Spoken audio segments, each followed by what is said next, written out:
Hello, welcome. We Hello. are live on the Captain Shaw Appreciation Show. Sorry.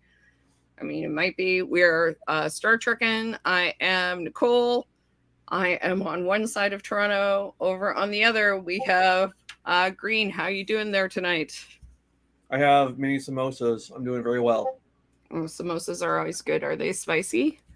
A little bit. A little bit. That's nice. That's nice. I like a samosa. I like a pakora too. Anything fried. Fried food I'm good with, So, snow is generally. falling. It's good. Good mood. Yeah, it's nice. It's nice out. Anyway, so we're up against quite a TV schedule tonight. We were just talking about before we came on screen on stream. Sorry, I'm going to cough one moment. That the Oscars and The Last of Us finale is on. Neither of us have watched the Oscars in quite some time. I had like Oscar parties. I used to be really into it, and then I still love movies. I can't do the Oscars anymore, man. I It's used just to. like I used to watch it, but I was never super into it. I was super into it, but now it just seems like really, you know, like just kind of the same thing all the time. It's not going to be different. Like the best. It's not the best movies. It's just kind of like 2018, the same I thing. went to a big Oscar party at Glad Day, but that was like they had like drag queen commentary stuff like that. That was fun, but I was there for That's the fun. drag. I wasn't really there for the Oscars. I'd rather do a Eurovision. I love a Eurovision. That's more fun. Eurovision is what I would like the Oscars to be. If the Oscars could be Eurovision, then I think we'd all be happier. Everyone should experience Eurovision at least once in their life. Have you done Uh, Eurovision yet? I mean, have I watched Eurovision? I've been watching Yeah. Eurovision for years. Hmm? I love Eurovision. Eurovision's the best, of course. Although, not to get all lefty on everyone, but Hmm. there is like a certain amount of colonial apologia in Eurovision, Oh well, and like homophobia apologia. there is often. Eurovision is gay as fuck, but some of Oh, those countries yeah, it are really is. deeply homophobic. It's the gayest event in Europe, I think, Right? aside from maybe gayer than Pride, to be honest. Who the fuck did a video essay on this recently? God, I watched a video essay on this specific topic recently.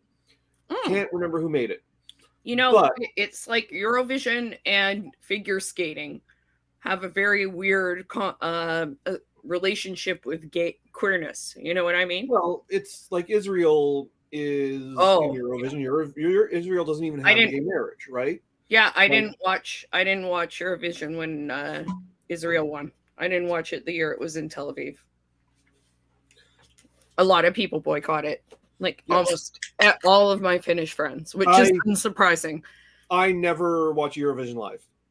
I always watch it, but I always watch it like usually days after it's initially aired. Oh, I put up the stream. I'm like, I was like, actually, I tried to convince CBC for a long time to broadcast Eurovision and to enter Eurovision. It is weird that they don't. So then Dion was like a Well, competitor. we're not part of Europe, and while they do occasionally Neither allow, is Australia. that's what I was going to say. And while they do let Australia compete, like, I'm not sure they would let Canada compete. They should let Canada compete. But like, We're I don't know. practically. Like, I have a complicated relationship with Europe, and therefore, by extension, I have a complicated relationship with Eurovision. But I do always find it entertaining. Eurovision is also fixed like figure skating. I think there's a really interesting paper in that probably about queerness, Eurovision, figure Well, skating, and cheating. well, I mean, like I said, someone Like did. judging scandals. Maybe not Who just cheating, judging scandals. now I'm looking for this video essay I watched on Eurovision and colonialism. because there's a lot of racism in figure skating too, like 100%. I mean, Surya Bonnelly. Let's talk about that. Nope, not seeing it. This is a Star Trek Not stream, seeing. actually. Oh, here it is. It was John Duncan. John the Duncan's the one who did it. Which Oh, okay, cool. John Duncan is British. Whoops! I did not mean to open the window. Well, if anyone should be an expert on colonialism, it should be British. He's a British Marxist. Like, he's a British Marxist. Well, no, I'm just saying they have a lot of experience. They do in colonizing. So they certainly do. He's a white guy as well. But I don't know. He did a video on decolonialism as well. That I thought for like a video on the topic by a white British guy was actually pretty good. I mean, it doesn't disqualify you as long as you know your biases. I feel like you know, and like you look at scholars and people and sources. You know, like you listen to people who are from a different perspective. Like you implement as many perspectives into your viewpoint as possible. I think it can help. So it doesn't like replace other people's viewpoints. For whatever reason, I can't post in the chat. I don't know why. I posted in the private chat, but I can't post in the main chat. But weird. That is strange. If you just Google John Duncan, it's literally his first video. His most recent video. Let me see if I can do this. Oh, what did I do?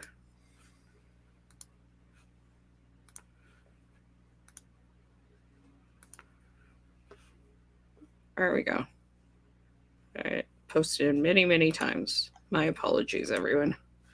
Anyway, so that's from Green. In any case, let's get to we've got some Star Trek news. So let's get to that. Even though definitely interesting to talk about Eurovision. Always happy to talk about colonialism. That is my jam. And figure skating another time. So we had some bad news over the last week that Discovery Season 5 will be Discovery's final season. And because they're doing some reshoots, it won't be coming till 2024. Jonathan Frakes put it best when he said, "It sucks." Yeah. It sucks. I really thought it was going to make it to 5 seasons. Or sorry, to 7 seasons. I really thought they were going to do...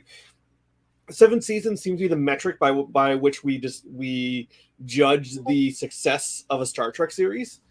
Just because that was how long TNG, DS9, and Voyager all lasted.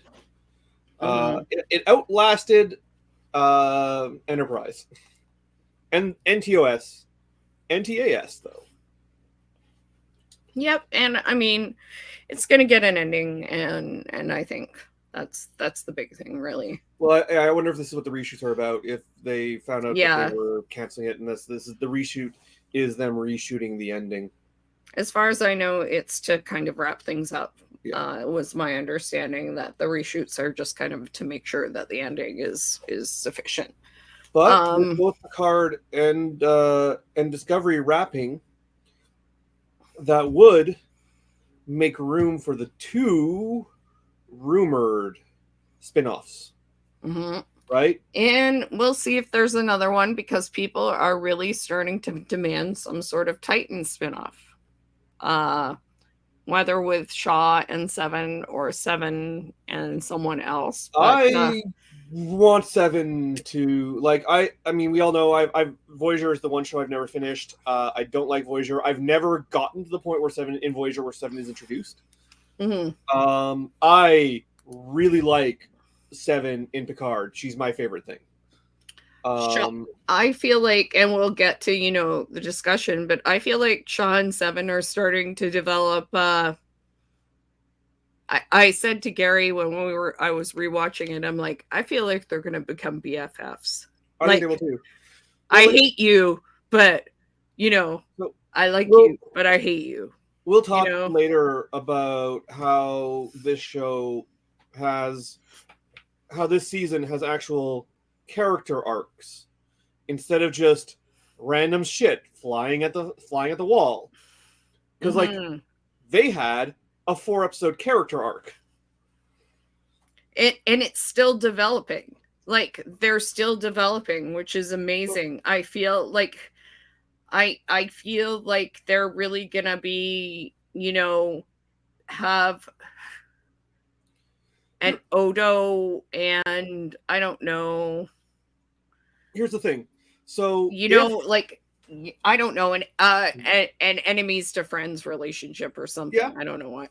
I think that, so if the rest of Picard is shit, so if Picard takes and there's still 6 episodes left, so there's still room for it to shit the bed.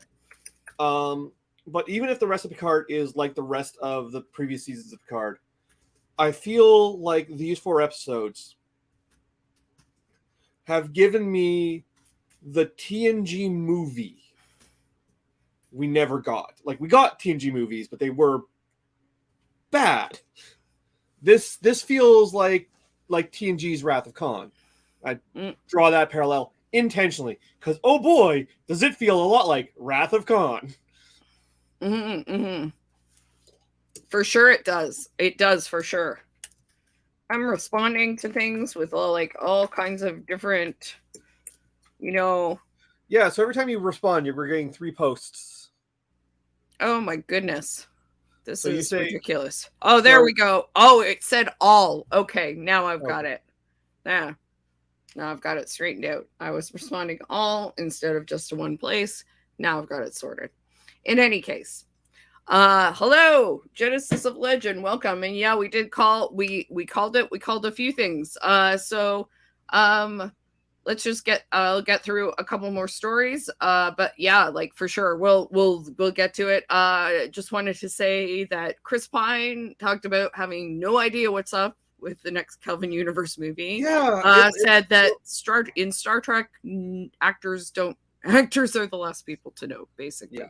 It looked like Star Trek 4 was back on track. That they'd fixed their finances issues. Because before it was a financing issue. Basically, the studio wanted them to cut funding, and they were like, "Well, listen, we got Chris Pine, we got Chris Hemsworth. These are high bill actors. We need to pay them."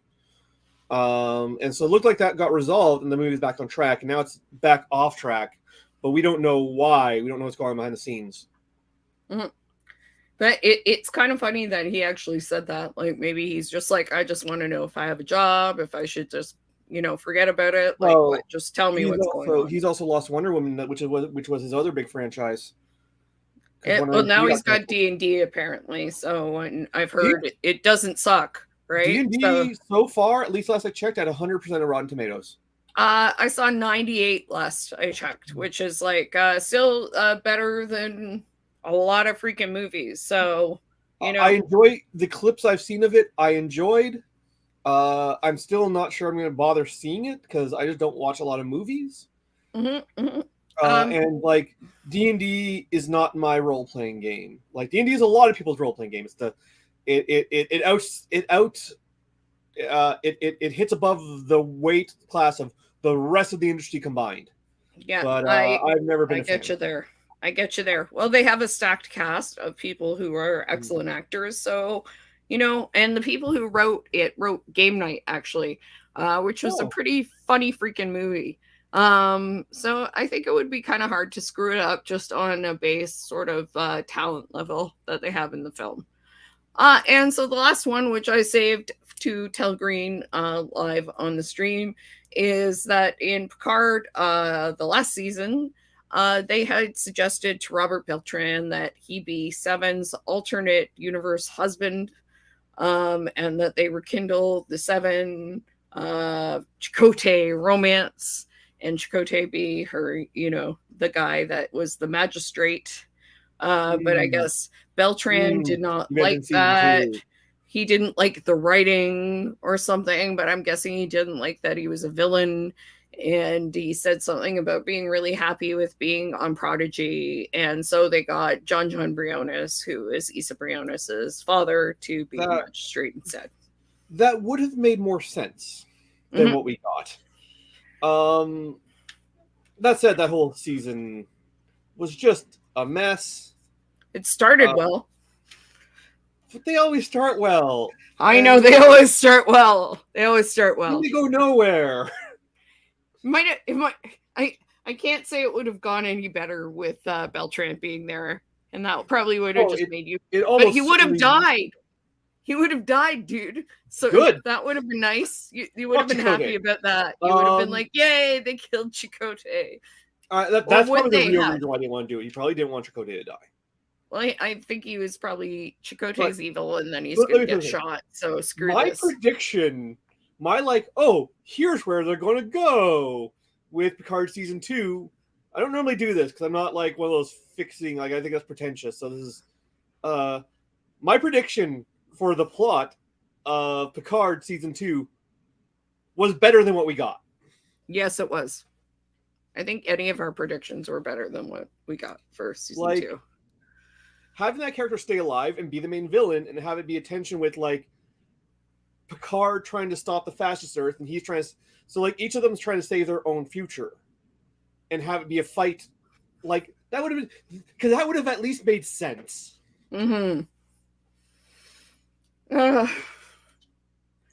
Anyway, let's talk about season of Picard that seems to be going well. A good season. A good season of Picard, season 3, which seems to be still going well. It has started well. It seems to be continuing to go well. So I these two. One major complaint about episode 3, and we'll get into it later. But other than that one complaint, thoroughly enjoying the show. Awesome. I am as well. I can't think of any. We'll see if they come up. So, episode 3, both of the episodes are actually directed by Jonathan Frakes. Oh, it shows. Yeah, who is, premier Star Trek director. Let's just say that up front. Yes. Can we talk about interesting let's just say that, can we talk about interesting choices for I actually have a note about that. Yeah, let's talk about that a little bit later. For sure. Yeah, it's bacony and gross. And I think I really like it. So the first episode is 17 seconds. This is probably a terrible synopsis, but I'll just go over it real quick so we have understanding where we are. So Shrike attacks the Titan, injuring Shaw, who transfers command to Riker. Beverly explains that she didn't tell Picard about Jack to keep their son safe from assassination attempts. The Titan attempts to escape the nebula, but is cornered by the Shrike using Porter technology. Picard advises Riker to lure the Shrike into a trap, but Riker wants to flee and prioritize saving the crew. Jack and Seven deduce that Vadic is tracking a gas leak on the Titan and find an ensign sabotaging the ship. He's revealed to be a changeling, a part of a group that has been revealed to be a changeling and escapes custody. Raffi and Worf capture a criminal that they believe is responsible for the attack on Metellus Prime. They discover that he's also a changeling, part of a group that has been fighting the Federation since the end of the Dominion War, and realize that the attack was just a distraction. Convinced by Picard's insistence that they fight back, Riker files on the Shrike. Their weapons are redirected back at them with a portal, and the Titan sustains heavy damage.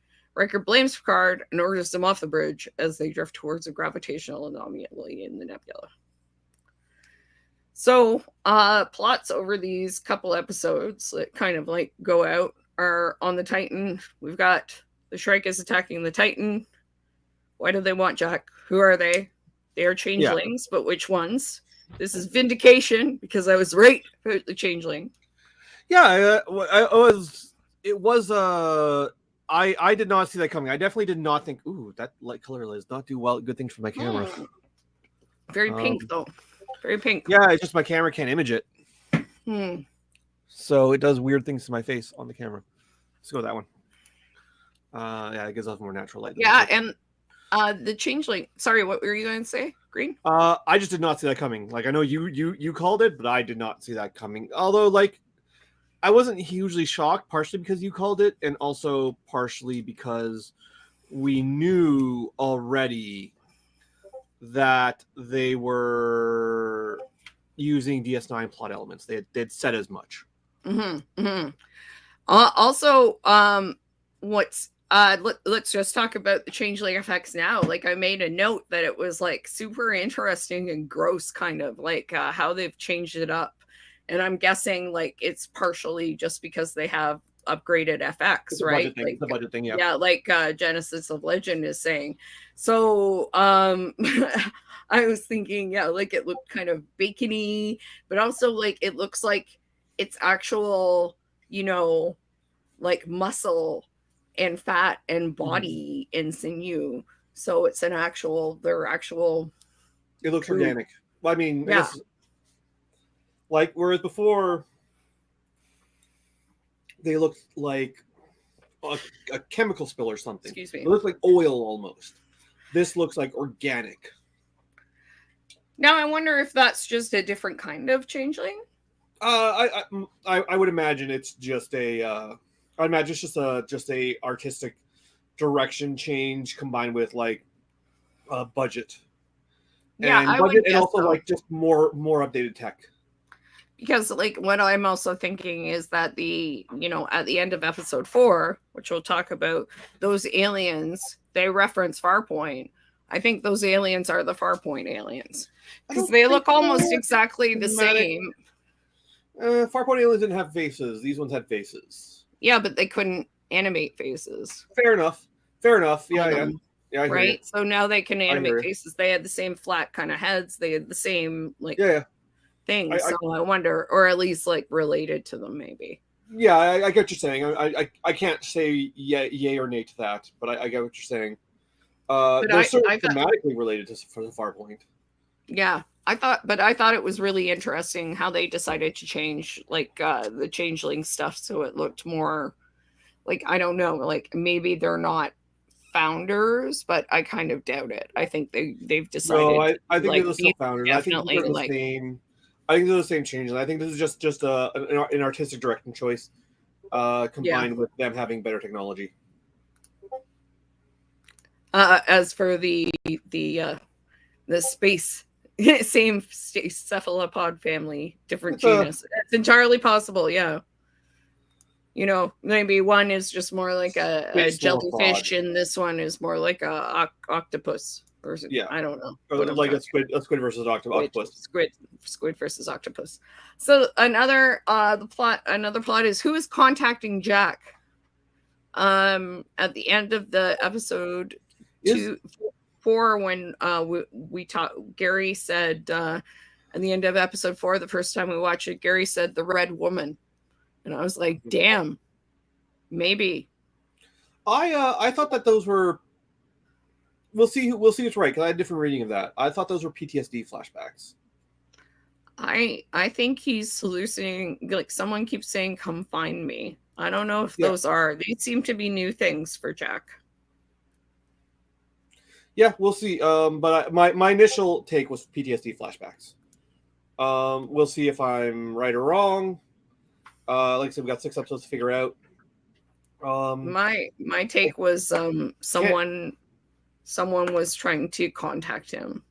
The question is why. Yeah, I see that. Why. Like I see that because there is a like "come find me,"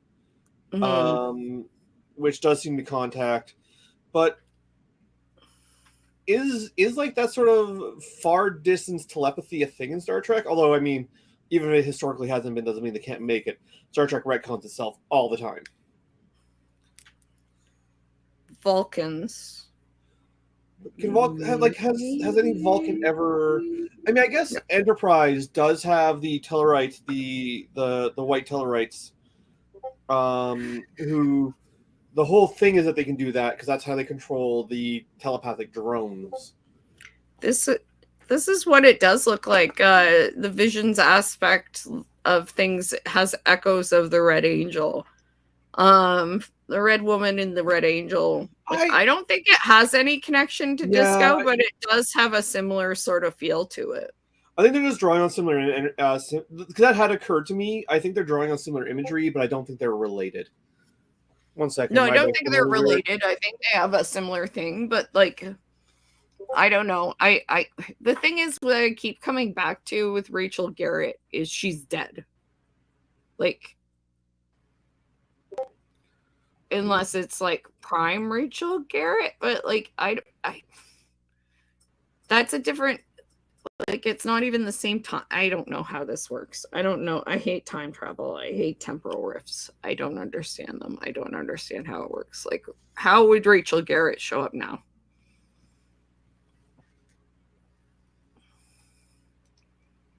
The captain of the Enterprise. Is she even, maybe she didn't even exist in this timeline. I don't know. I don't. No, I don't.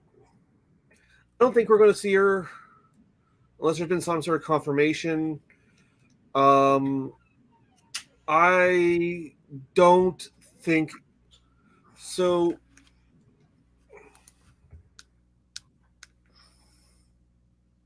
We know that Denise Crosby is coming back. But we don't know Yeah. if she's going to be playing Tasha Yar. I don't think she So is. so it's got to be Sayla. That's what it is. That's It's my got to, guess. like, that's the simplest like explanation, is it's got to be Sayla. That's what I'm thinking. Like that's what I've been thinking this whole time. I don't think it's going to be Tasha. No, it's Sayla. Like, that's the simplest explanation. I just don't know. Yeah.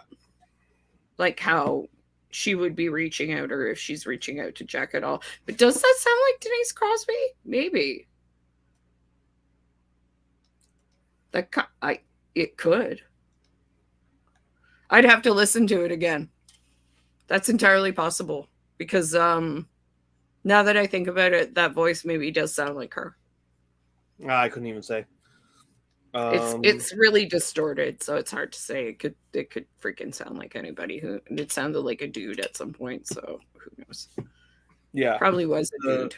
So it's yeah, probably a changeling. Probably. Like, I don't know what threads they're pulling on. I can't. I don't know where the series goes from here. Like, Yeah, the changeling thing is throwing me, because I don't really understand like what connection that has to Picard. I mean, it doesn't necessarily need to have any connection to Picard. Picard's just a high-ranking Starfleet guy, and the changelings are attacking Starfleet. I don't think that there needs to be a connection beyond that. Well, Jack Crusher is the connection, so I don't know. I mean, maybe it is Jack. Maybe it has nothing to do with Picard at all. Who knows? Maybe it's Beverly. That's what I'm saying. Like, it's still very possible. There's 6 episodes left, so it's still very possible the show can become undone. With the same too many plots being thrown at the audience at once with no connective tissue. Like, there's still. That's what I was saying earlier. Like, these 4 episodes, I feel I've gotten a very satisfying Star Trek movie out of them.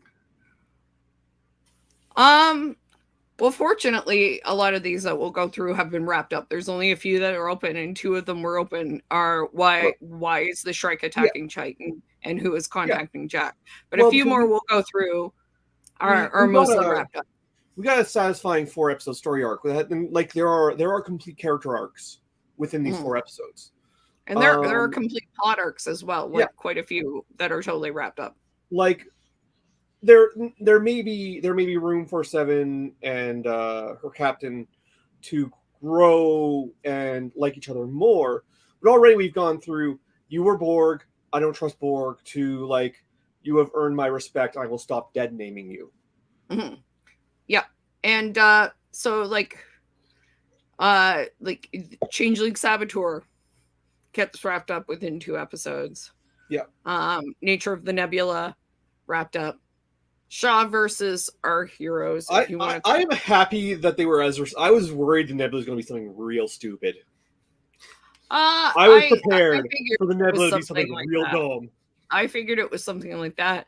Then on the Titan, Shaw versus the heroes, in quotes, that seems to be coming to an end. And then I said on the Titan, everyone's personal drama / trauma. That's not wrapped up, but when will it be?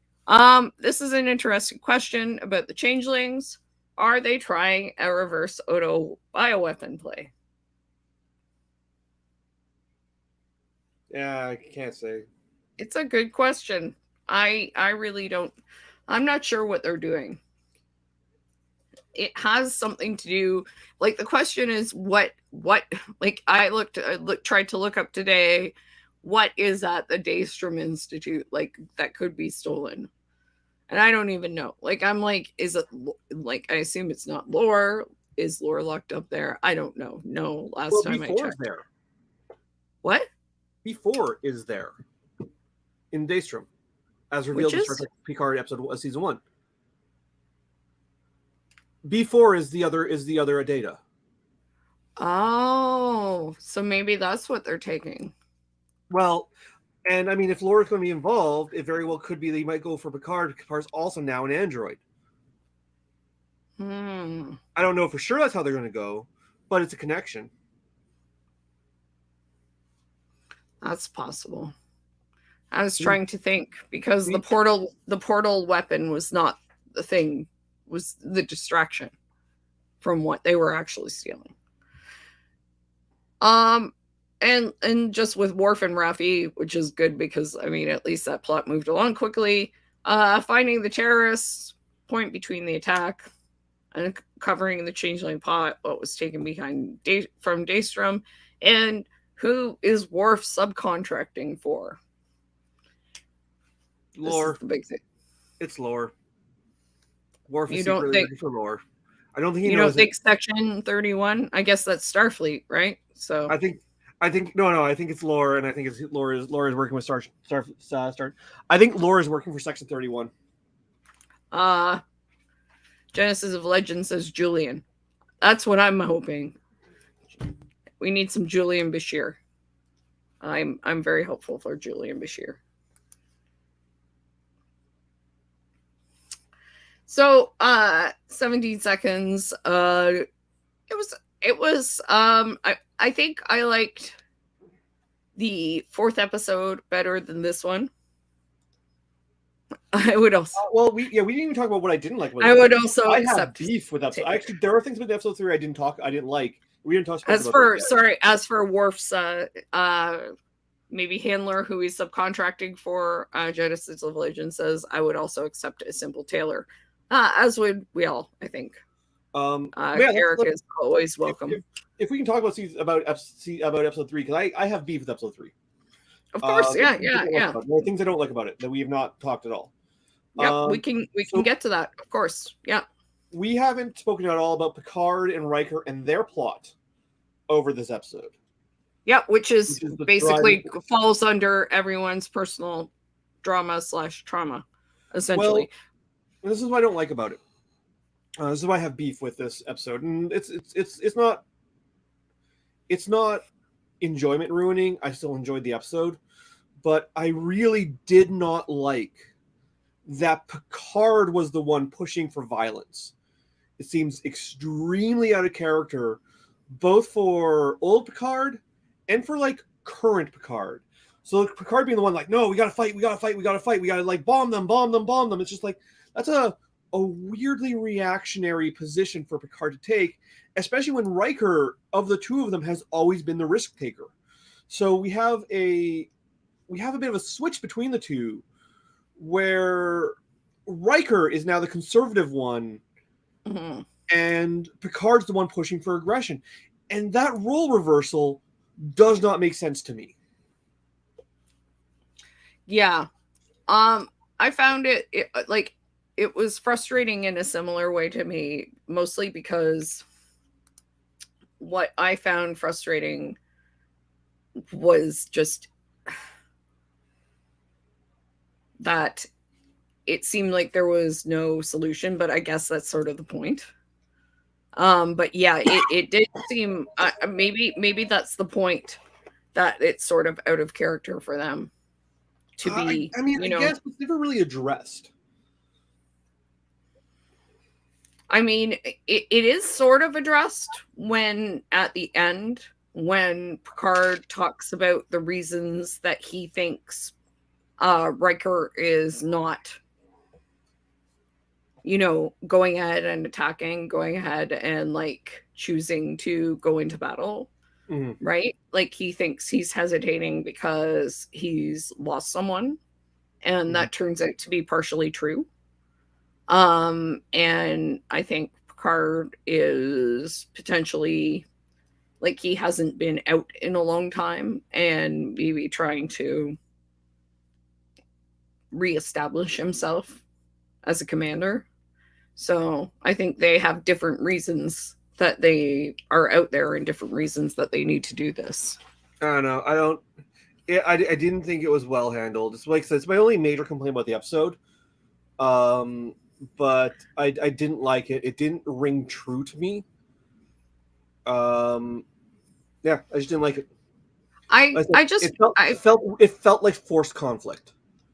I feel like there was some conflict, but that felt a little forced. But at the same time, I feel like And then we say we remove at the yourself from the bridge. You just killed everyone here. It's just like, dude, like, calm down.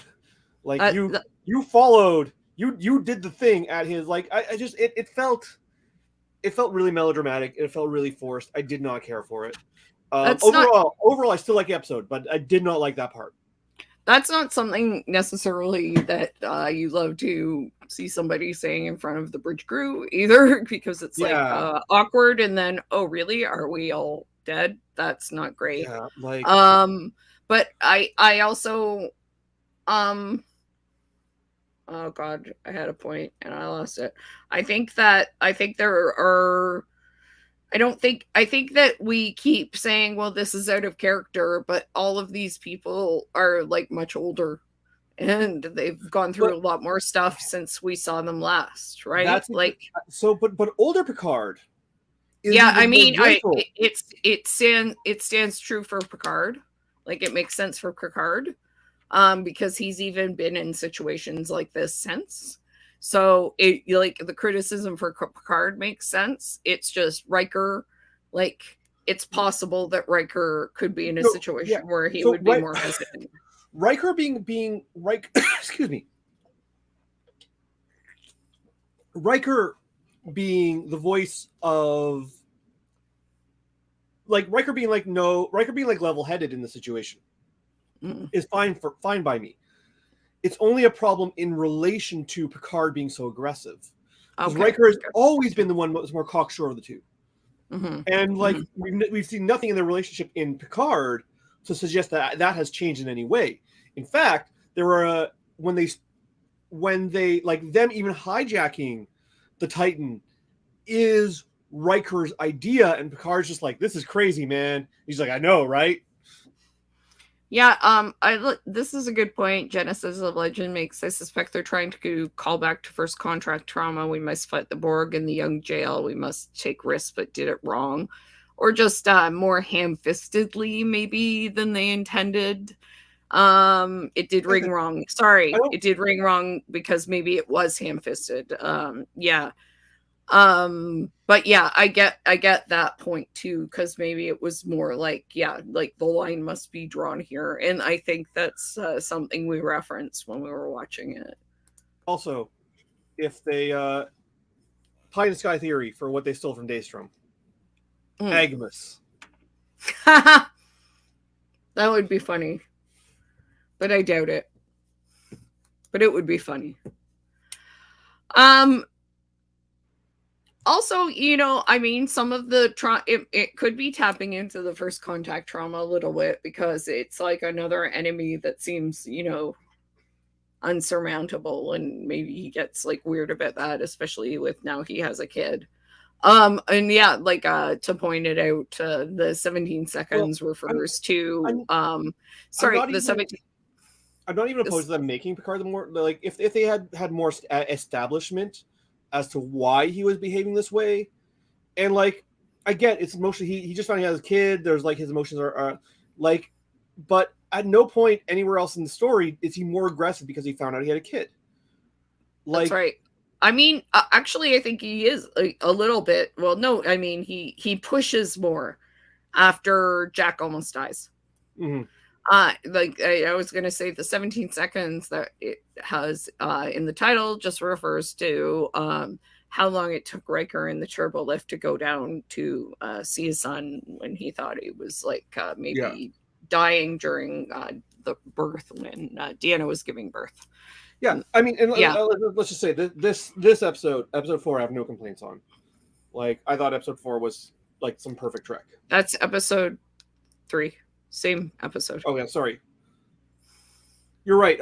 Episode 4 was no solution, or like an unwinnable situation, or something along those lines. No win scenario. Yeah. So that's just so I mean, when Jack almost dies, that's when he comes back up and to the bridge and kind of starts to push Riker more to find a way to make the rear attack. Yeah. And so don't go well. No.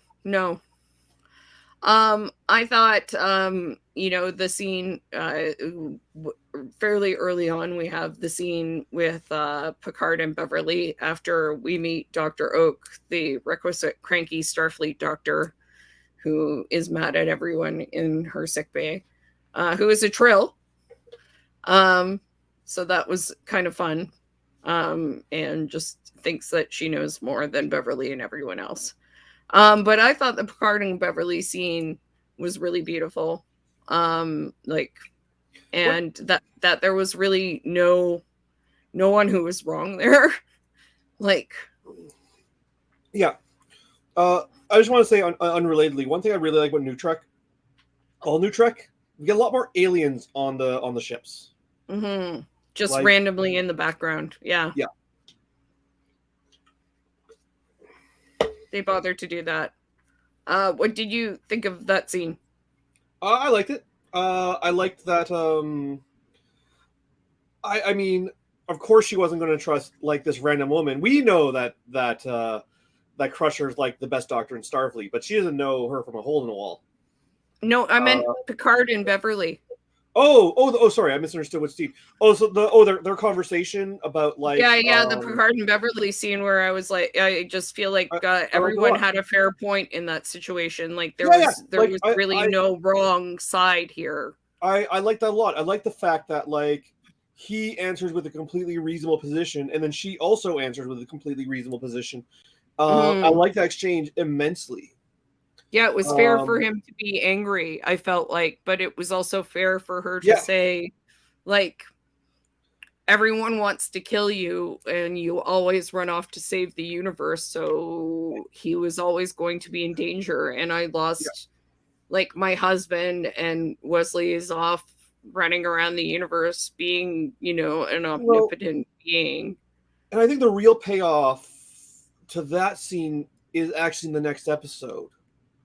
Yes. That sounds like a weird framing device that, like, you're sort of like, because we'll talk about more when we get to that episode, but like that episode is this weird framing device where it starts with flashback of like Picard talking to some kids, some cadets, and it's just like, why are you showing me this? I don't understand. And then the very last end of the episode, like, oh, I now get how this connects in. I saw where it was going when he mentioned Jack Crusher. And then I was like, oh shit, this is when he went to see him. Yeah. And it didn't. Right. So but at first you're just like, why is he telling, random stories? Why are you showing me this? How does this relate to the events? And it takes a long time to make that reveal, but when it does, it's really well done. Also, I'll talk more later, but all of the stories relate to something in the episode as well. So like also something from that scene with Beverly and Picard, and I'll put this up, blaming Picard for Wesley making his own choices to leave the nest and be independent, low blow and unfair. I don't think she was blaming him. I think it was just, here is another thing that has happened. Like, I don't think she blamed him for Jack. I think she was just like, I have lost this many people. I just didn't want to lose Jack number 2 as well. But I also am going to say I watched that again, and I was more convinced that there is no way Wesley Crusher is not showing up in this season. Yeah, how they bring him in to the end of season 2 is so weird and awkward that I can't, even if these seasons are largely unconnected from each other, I can't imagine they don't pay that off somehow, somewhere. Yeah. Also, everybody's like, he says he's not coming on, but he is a lying liar that lies. He is known to be a lying liar that lies. He said that before, and he was in season 2. He's like, no, I'm not in season 2. It's really hard, guys, you know, blah, blah, blah, blah, blah. And he was in the season. And he's saying the same damn thing again, and he wrote a super emotional post about it. And I'm like, there's no way he's not in this fucking season. Especially Jonathan Frakes, like, being like, come up here and giving him a hug and blah, blah. He's in the fucking show. His mom is in there. His half-brother is in there. His pseudo-dad is in there. He's going to show up and be like, be nice to my fake dad because I wanted him to be my real dad. Well, I wonder if that's how they'll end it. So I wonder if they'll end it with Picard also becoming a traveler, because like it's who Picard is, right? Yeah, maybe that's why Wesley didn't talk to him. So he's like, it's not time. I mean, that's a pretty pie in the sky theory, but it would fit thematically. Although it would also be very similar to what happened to Cisco, so maybe not. Jack Crusher says, never meet your heroes. And I agree with him. Basically, when he said to Riker that he's learned that, you know, the bigger the legend, the bigger the disappointment. And I'm like, Jack Crusher says, never meet your heroes. Got it, Jack. Very good. So I enjoyed that Worf now accepts his human and Russian heritage. That when he introduces himself as son of Sergei, House of Roshenko. That was very nice. I caught that he said that, but I'm only now understanding the implications of it.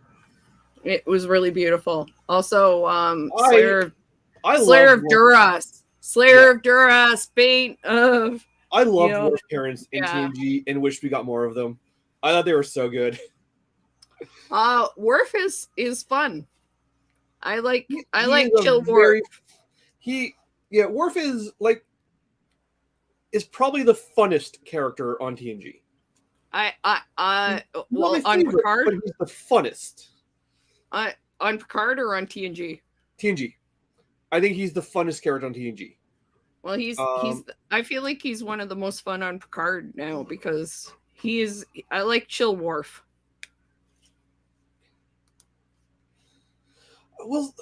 We'll see how him and Raffi's relation. We don't get any of them in season 4 or in episode 4, unfortunately. Although episode 4 is a pretty packed episode, so I don't blame them. We'll see how their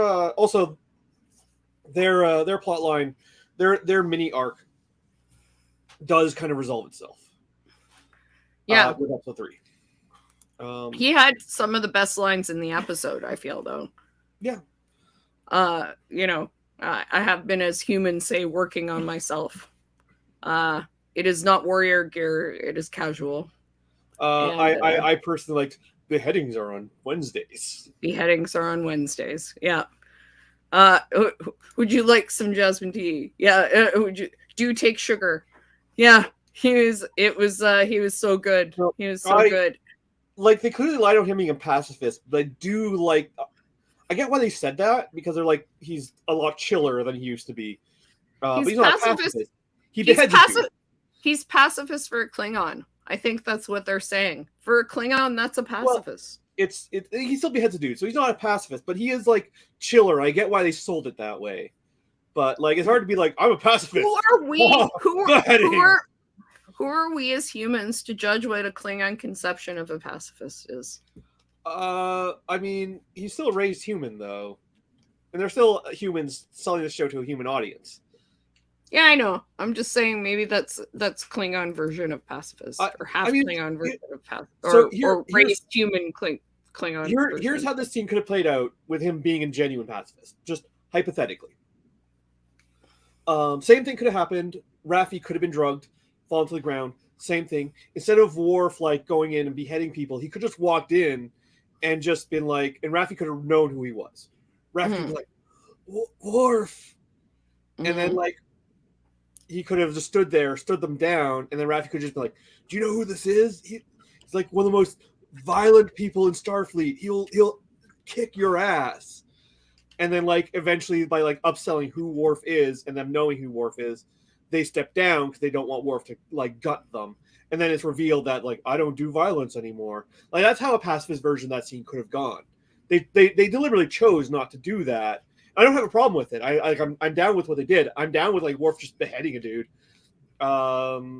Also, as far as like beheading scene goes, way better than Elnor's beheading scene in season 1.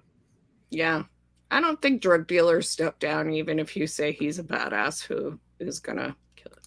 I don't know. Maybe it's just me. I Uh, like they could have constructed that scene in a way that would have worked that way. yeah, They deliberately I chose not suppose. to. Yeah. I mean, and I'm not saying this is a critique. I'm not saying that they were wrong to construct the scene that way. I liked the scene. I liked the reveal. Um, I'm just like pacifist. Really? Come on now. Yeah. Yeah. But like he is. Uh, it's interesting. Like I have mixed feelings on the menacing Ferengi because like Ferengi have always historically been played for laughs. Yeah. Um, and I don't know. I like part of me kind of is like, but once again, if I'm comparing this to Wrath of Khan, Wrath of Khan also has more realistic portrayals of its aliens, so it Mm, fits that trope as well. But part of me is like, Star Trek's always kind of goofy. This is a little grim dark, but I like it. I'm of two minds. I don't dislike it. Part of me is just like I kind of miss the goofiness, but also like it fits the tone they're It going for. depends. It depends what Star Trek it is that's goofy, This is though. true, but Right? even Because DS9, if it's Wrath of Khan and Picard, it's which is not goofy. clearly what they're going for. They're clearly going for a Wrath of Khan. And Like Picard has never very been clearly. goofy. Like, it's been funny at points, but it hasn't been goofy. TNG has been, and I think maybe that's what's throwing people. Well, and DS9 wasn't goofy, but the Ferengi were usually goofy in it. Yeah, yeah. I like the idea of a menacing Ferengi the same way as a Klingon chef. I want an entire show about the Klingon chef from DS9. That would be awesome. Okay, so let's go back. Oh, so Beverly, Shaw gets taken out and in an excellent scene, transfers to control of the ship to Riker. You got us into this. You're gonna get us out. Yeah. And Beverly saves Shaw's life because she's still an excellent doctor and doesn't rely just on technology. But She also, is doctoring. yeah. I also want to like point out how that scene really shows how great a Captain Shaw actually is. Mm-hmm. Because even he's like they're dying and he's still problem solving, trying to figure out how to fix this. Yes, and exactly. I was going to point out he's dying. Beverly is trying to save his life, and Jack is like trying to just comfort him and say, apologize. And he's like, how is she finding us? And basically pointing to the blood, trying to indicate to him, like we're leaving a trail somehow. Pointing to his own freaking blood on the floor to say, we're leaving a trail. How is she finding us? Please find out. Yeah, I would absolutely watch a show. Like I really I was on Shaw's side right from the get-go, but he is really one like I really like him as a character. I think he's like other than him dead naming Seven, like I really like him. And I would absolutely like if they give him a spin-off, him and like Seven, the spinoff where like it's about Titan, I will watch that show. I mean, it's Star Trek. I'll watch everything, but like I would enthusiastically watch that. Yeah. Yeah, and it was obvious like he was doing it not like to like it doesn't make it any better that he was doing it to be disrespectful, but it wasn't. Well, it's informed by trauma. Yeah, it's informed by trauma. It doesn't make it better, but yeah, it was a specific like point. He was making a point, and he didn't abuse her, right? Yeah. Like he didn't seem to do anything to punish her other than just like, demean her humanity. But I would consider detonating someone abuse, but that was the extent of it. What? Demoting her? Dead named. Oh, dead naming her. I mean, like, yes, but I mean, he didn't like, as far as we know, he wasn't treating her below her rank. He wasn't forcing her to do shitty things. He wasn't like, there were things that he could have done to abuse his rank other than, dead name her. He is a dick of a human being, but a good captain is how I characterize him. I had something else to say, and now I forget. Yeah, it's gone. Jack realizes that he needs Seven to figure out what's going on, and goes to her, and who is still confined to quarters, and just straight up punches out the dude who's guarding her. To which Seven says, "You're insane," and walks off with him. And the first time I watched that said, got an ex-girlfriend like that. I feel like that was a very Raffi move. So yes. I feel like she's used to it. She's like, yeah, you're insane. Yeah, my ex-girlfriend's like that. Let's go. Note that Shaw doesn't seem to blame Seven for what she did, unlike as a Borg, unlike Picard, which is a lovely nuance. Yeah, because Picard personally did it to him, and Seven has not, as far as he knows, personally done anything to him. Picard was Locutus of Borg. Seven was just 7 of 9. Big difference. When he goes on his rant in I think it's episode 4, he goes on the rant. But when he goes on his rant, he stipulates that his reason for being angry at Picard specifically is that he was the Borg that was so important they gave him a name, which the Borgs don't normally do. It's part of his rant, but I don't think that's his reason. I don't think that's the reason. I think the reason is that he was responsible for destroying his ship. Yeah, he's responsible for everything Shaw went through. I'm sure, and like we'll talk about that when we get to the season. But I like that scene a lot. That scene was really good. It was excellent, and Todd Stashwick did an amazing job of it. Mm-hmm. But I think the big difference is as far as, she was from the Delta Quadrant too. So according to Shaw, she's never done anything to him personally. Yeah. Whereas Picard, killed all his friends. A bunch of them, Killed 11,000 people. Yeah. So, we'll get more into that. I think we'll save my conversation about that scene for when we get to that episode. But I overall really liked it. I thought it was fantastic. The fact that he was at Wolf 351 was painfully obvious. But they make it more impactful than just, hey, I was at this thing. The scene really, the acting on it's on point. Like delivery, the writing on it. This is really well done. Yeah. So actually, Jack went to Seven because Seven was a ranger, and this sort of breadcrumb thing, springing a leak or leaving breadcrumbs in some way is something that the Fenris Rangers tend to do to track a ship. So Seven would have particular knowledge of this, and they realized that it would be a Viridium leak, I believe. Mm-hmm. Excuse me. So they go to find the leak, and the Changeling has made the leak. The Changeling has also put like a bomb on the warp core. It's all bad all around.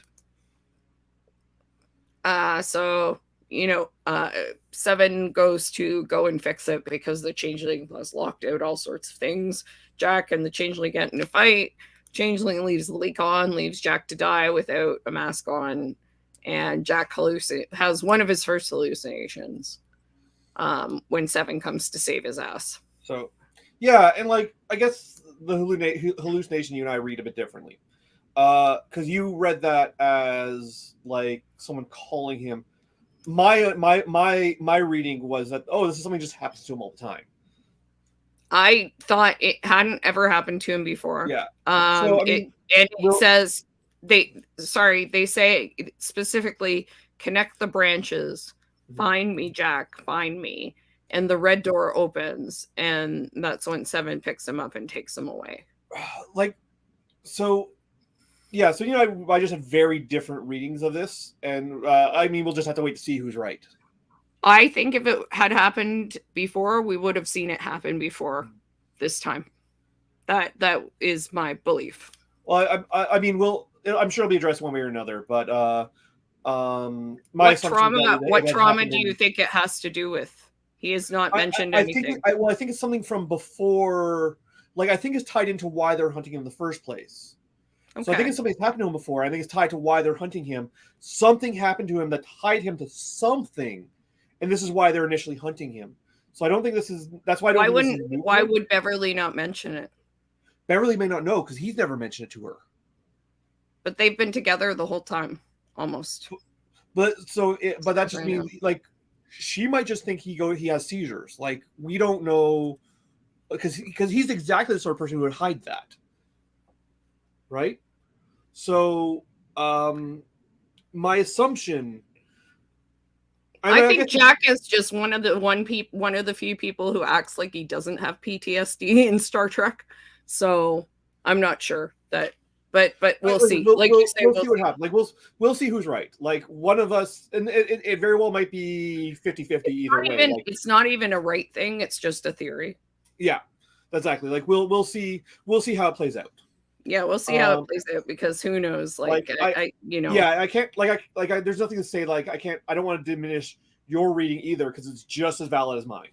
Oh yeah, totally. Like, I have no idea what's going on, and it's entirely possible there could be like a lot of shit that's happened to Jack that we don't know about. Yeah. He's not talking about.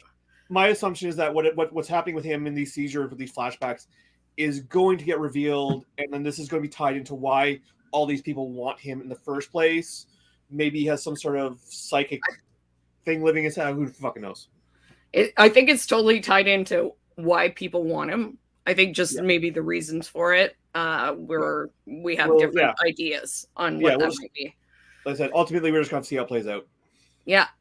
So that was a changeling who tries to kill Jack, which is interesting that he tries to kill Jack, because later on we find out in the next episode that Jack is the asset. Well, is Jack the asset? I don't know.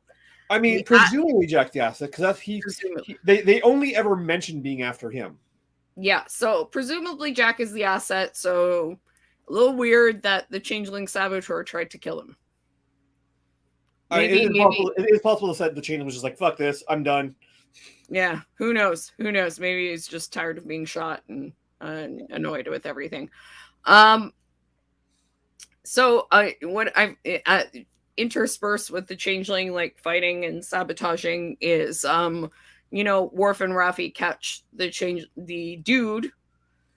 person who is responsible for the portal attack, and they interrogate him. Somehow Worf is the good cop and Raffi is the bad cop, which I found hilarious. I'm like, how is this happening that Raffi's the bad cop and Worf's like, no, she's crazy. Don't let her beat you. It's fine, Raffi. Calm down. She's like, I'm gonna kill you, buddy. You tell us what is stolen from Daystrom or I will kick your ass. He's like, no, Raffi, calm down. It was just so funny, because you're like, so the big Klingon guy's being nice. And he is nice until he realizes the guy is changeling terrorist scum. Yeah. So The changeling is like, the portal weapon stolen was a distraction. Something else was stolen. I don't know what it is, but he says your worlds are on the verge of destruction. Your federation will crumble. And I'm like, is it worlds like just all the worlds of the Federation, or worlds like multiple universes worlds? I never know. Yeah, probably I'm overthinking it, and it's just worlds of the Federation. The more I think about it, the more I think they're all working for lore. Fucking lore, man, and Moriarty. Are Lore and Moriarty working together? Probably. I wouldn't be shocked. Remember Lore did something. So I think Lore might be funding the Changeling terrorists, because he did the same fucking thing in TNG with the Borg. Remember? He did. Yeah, he just took over the Borg. He's like, "Oh, you guys are lost. I'm sorry. Let me help you out." Yeah. So like, I'm wondering if he's doing something similar with the Changelings. Yeah. Yeah. Now I don't know how like. Yeah, I mean, Lore might even just be a one episode bottle episode thing. Like that might just be a one and done. Like, because I think season 3 seems to be more willing to wrap its plots rather than teasing everything out towards the end. But part of the problem with season 1 and 2 was that they would introduce the plot threads, and then all of them would get resolved in the last episode. And so last episode would just have so much going on you couldn't keep track of it. Whereas this one is like, we have these plot threads, we have these character arcs. We're going to resolve them in episode 3, and maybe we'll introduce new character arcs with these same characters to carry us through. But we're going to resolve these specific character arcs 4 episodes in. And I think the fact that like it helps the pacing.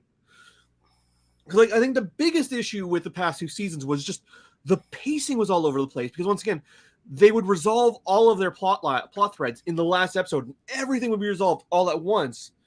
And so there'd be no, you wouldn't get the catharsis. You'd be 4 episodes in, you'd be like, okay, where's this going? Like you'd have no moments of catharsis. And then when you do get the catharsis of conclusions, it's all at once. It's just like, none of this makes sense. It's too much. So it's, and I bring all that to say that like, Moriarty is definitely going to be in this, but he might not be more than a single episode, or maybe 2 episodes. Like he might not be part of the main thread, because the whole plot thread, the Nebula, that's a side plot. It's like a C plot. It's important, and it's thematically important to the ending of the episode, but it's not the reason we're there. Yeah, I don't know. I depends. Like, I mean, if somebody is behind all the changelings and everything in the Shrike, I don't see it being like sort of a 1 episode wrap up. No. And like I said, I think that's lore. I think that's going to be the reveal. I think. Oh, okay, lore. But you like I don't necessarily think but I don't think Moriarty is necessarily going to be involved in that. Okay, well, I mean, yeah, if it's a Moriarty separate thing, yeah, I can see that being wrapped up in like 1 episode, 100%. I mean, obviously, I don't fucking know. This is just me guessing. Yeah, no. But Lore being behind everything, I can totally see that. Who knows? I can just see Lore seeking out Moriarty because he was the only person who was like the only entity that was created to be Data. Yeah, and and the more I think about it, the more I think that the attack on the Daystream Institute was to get B4. So Raffi and Worf end up being like officially working together. Worf tells Raffi that a person, a changeling, a man of honor, we assume Odo, told him that a terrorist faction broke away from the changelings and that are against Starfleet, but if Starfleet acknowledges them, that will spark a new Dominion war. That was a weak part for me because I'm sort of lost on how that works, but whatever. I'm not sure. Sorry, what's the weak part?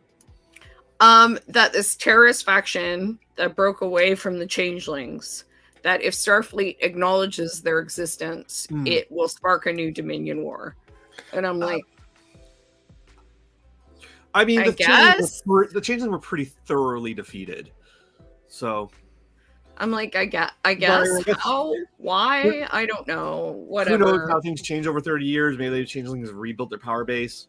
I don't know. It just was annoying. I'm just glad Odo's around. That's nice to hear. I thought a lot of the changelings were dead. I was confused by all of that, but I guess Worf said that, and I'm like, I guess they're alive. I don't know what's happening. Like I said, we know that there were changelings in Discovery.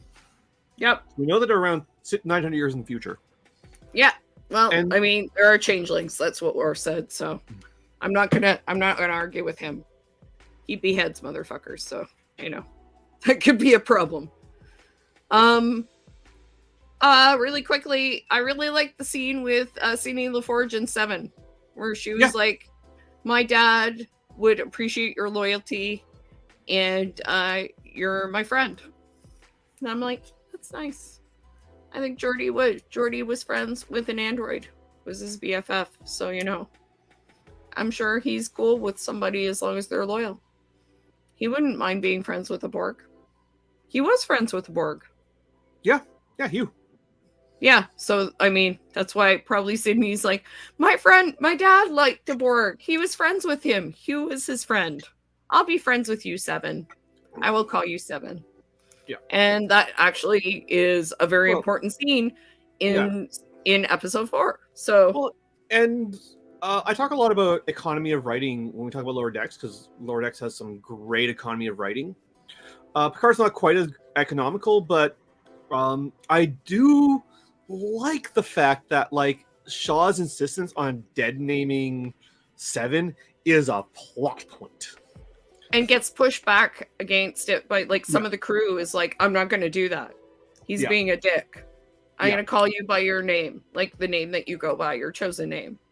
Yeah. If you go by a Borg name, well, I'll use your Borg name. That's okay. Yeah. Well, also, I would say the 7 isn't even her Borg name, because her Borg name is 7 of 9. They're not. Yeah, that's right. Yeah, like I just like the fact that like it wasn't just a throwaway; it was incorporated into the plot.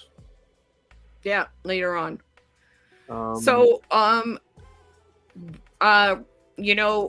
Jack almost dies. Picard goes down. He realizes he's a father. Jack is alive. He's like, oh my god, I'm so glad he's not dead. He goes back up. He and Will have a big argument, and he's like, no, you have to attack. He convinces Will to attack by basically using Deanna and Will's son, Theo, against Will by saying, like, you're basically afraid because you've lost people. And Will is being partially probably cautious because of that, and partially cautious because he wants to get people home to their families, including himself, for reasons, a lot of reasons, some of which we find out next episode. But what happens is they're about to do a rear attack. The Shrike is coming straight at them. The Changeling's bomb explodes. They have no warp power to get out. They have no warp power to get out. The Shrike is coming right at them. Picard's like, you have to fight. They send all the weapons at them, and the Shrike uses that goddamn portal weapon to just open it up and send all of the torpedoes and shit right back at the Titan. And it was cool.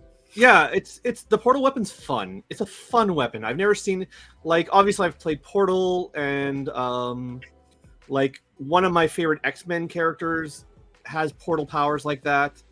But I've never seen it in Star Trek. And it was fun to see. It would drive me crazy in a role-playing game. I would be so frustrated.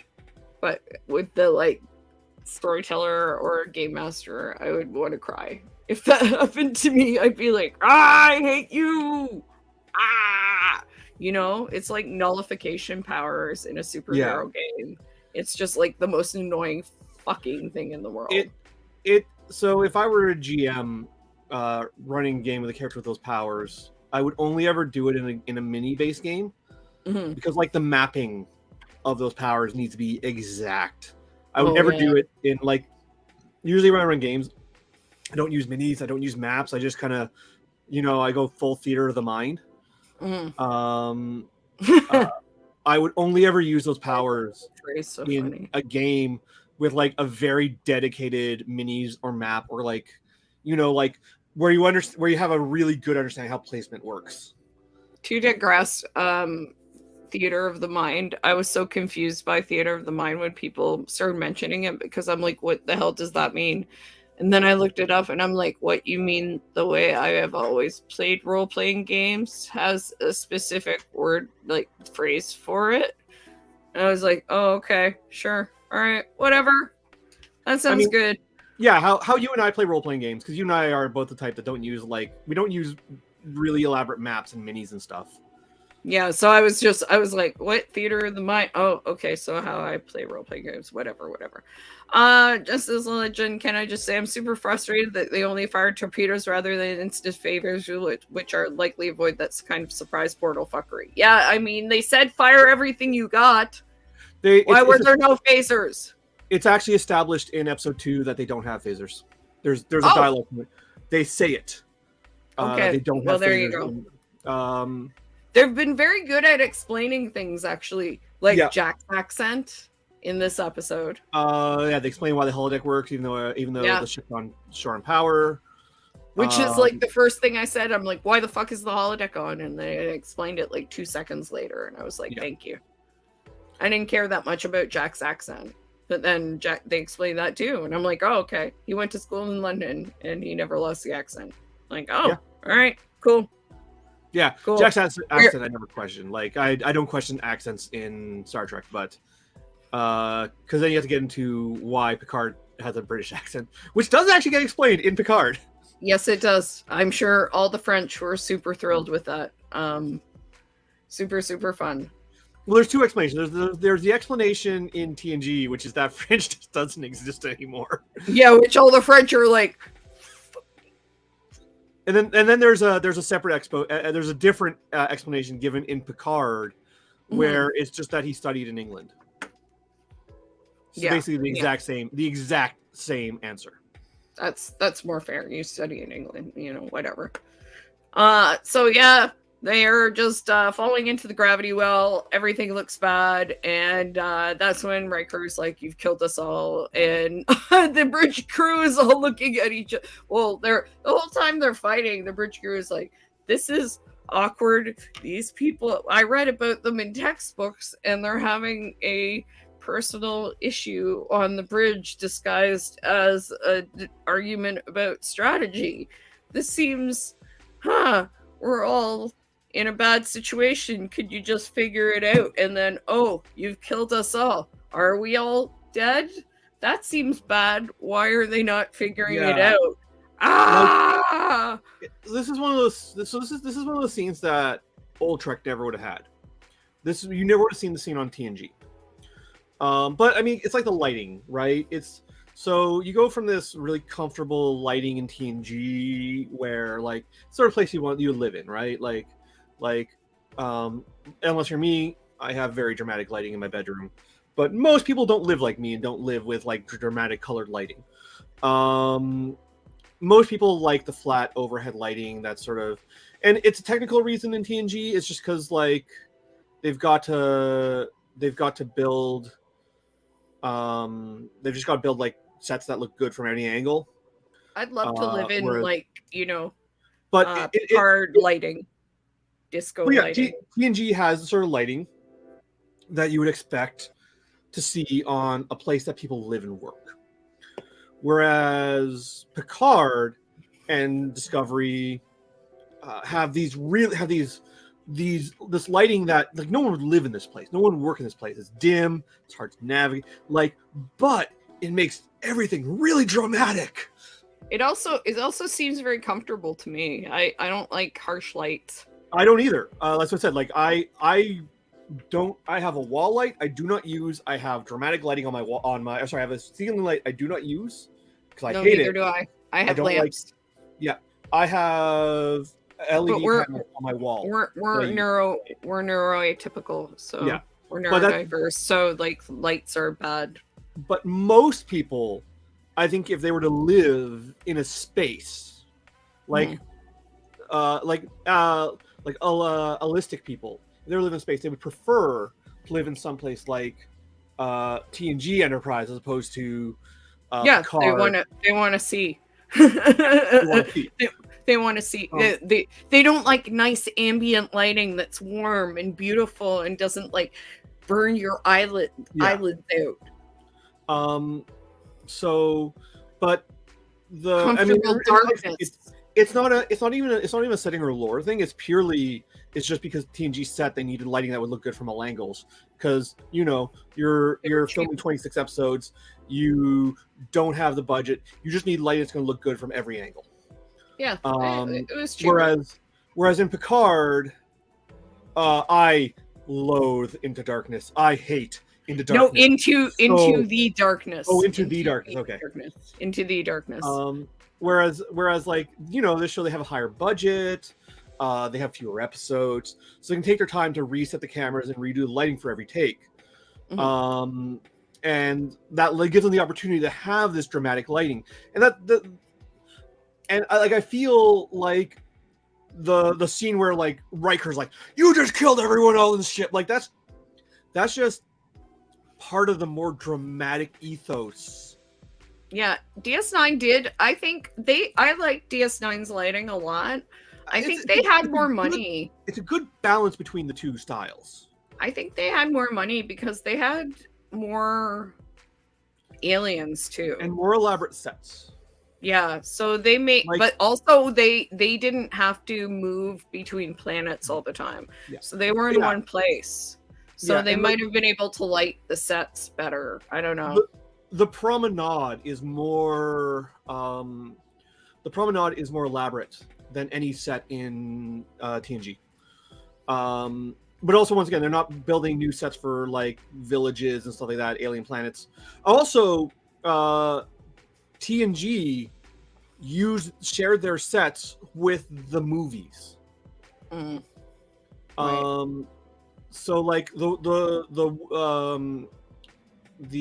like engineering in TNG, that is the same set you see in the later TOS era movies. Okay. Probably with DS9, Ron Moore was like, I won't work in these conditions. There's too much light. Just dial it down. Well, so I think Battlestar Galactica was very. I think they also wanted to visually separate it from TOS, or sorry, from TNG. So they went with a more darker, more naturalistic lighting, and also, it's not set on a human vessel. Because if you notice, for whatever reason, probably because they don't need to keep the sets. Yeah. Alien vessels in TNG are always shot more dramatically than the Federation ships. Do you think since we've wrapped up this episode, we're moving on to the next one? With we're now just talking about Star Trek, not. Yeah, no, I'm just gonna move on to the next one. Just to segue, do you think Shaw and Sisko know each other? Have they had a drink and complained about Locutus and Borg? They might, but they need to meet each other. I think Sisko and Shaw need to be friends. Well, they both have a conversation. Directly. They both got to tell off Picard directly for being Locutus, so they have that in common. So in their hearts, yeah. Well, if they haven't met, I bet Sisko is like, "Hey, I heard you told off Picard. Good job." Yeah. Well, Sisko's up there with the wormhole aliens now, so he probably knows because they are that's right. And shit. That's right. So he's just like somewhere. He was like, "Yeah, nice work. Nice telling him off."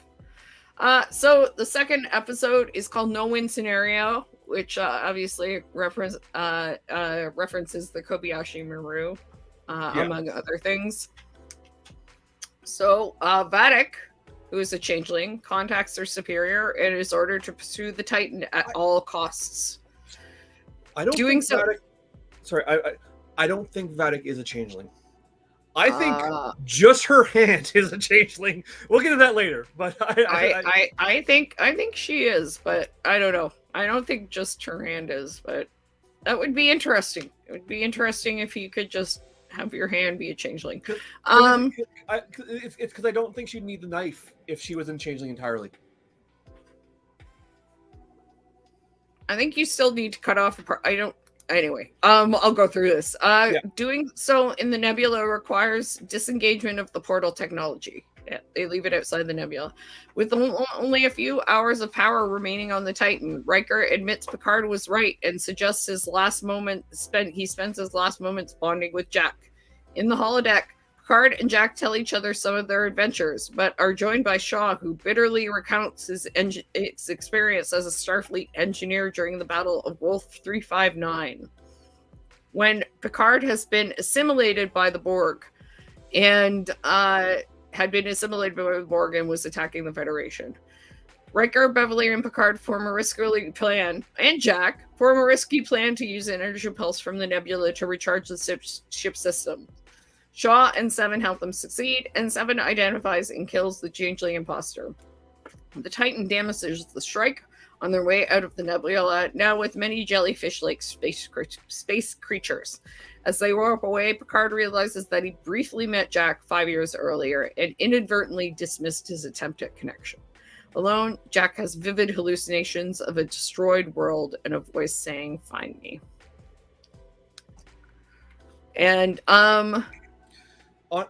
honestly, all the Jack seeing like red doors, that's cribbed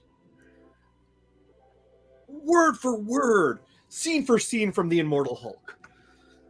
Like the red door, that's the red door opening with like white, that's all cribbed. Someone read the Immortal Hulk and was like, I'm taking this.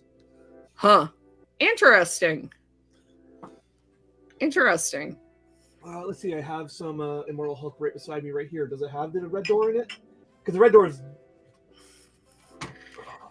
So there was definitely a lot about Shaw in this episode for sure, and a few others, and about Riker actually. Oh, by the way, if you like horror comics, Immortal Hulk, genuinely one of the best horror comics I've ever read. I don't know whose idea it was. Actually, I do. It was Al Ewing. Al Ewing's idea of turning the Hulk into a horror comic. Fucking brilliant. Genuinely one of the best things Marvel's put out in years. Cool. Let's see if I can find the red door. Oh, I can. Yeah. Right there. There's the... Let's see how it shows up. There's the red door. Oh, interesting. It's exactly like what happened. It's exactly like what you see in Star Trek. Huh. Well, sometimes people crib things, and sometimes it's just a coincidence. I am not saying this as an insult. Oh no, I'm just saying. Stolen. I'm just saying sometimes. I'm saying sometimes people don't see things; they just sort of do them, and it is a similar thing without people seeing it as well. Genesis of Legend said it looked like changeling biotech, like you were suggesting, Green. The hand situation. She was wearing a glove. Mm-hmm.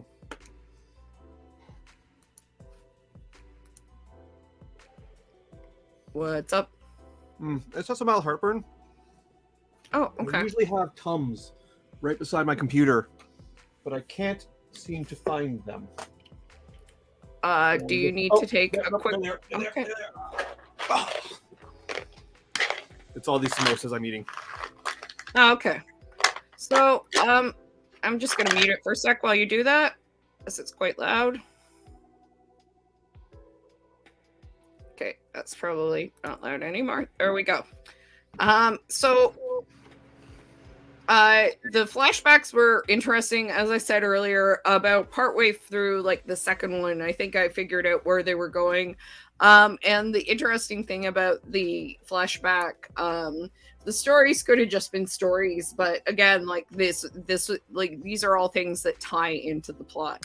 So, Cadet's asking about the Hirogen. He talks about how war solved the problem and how your crew's support can mean all the difference. So basically, like relying on your crew, relying on the people that you work with keeps coming up, and we see that, you know, it's like, even though they're having all these problems, like Riker is kind of like in a bad place and Picard is distracted with Jack, it's Beverly who, as usual, is solving the freaking problem, right?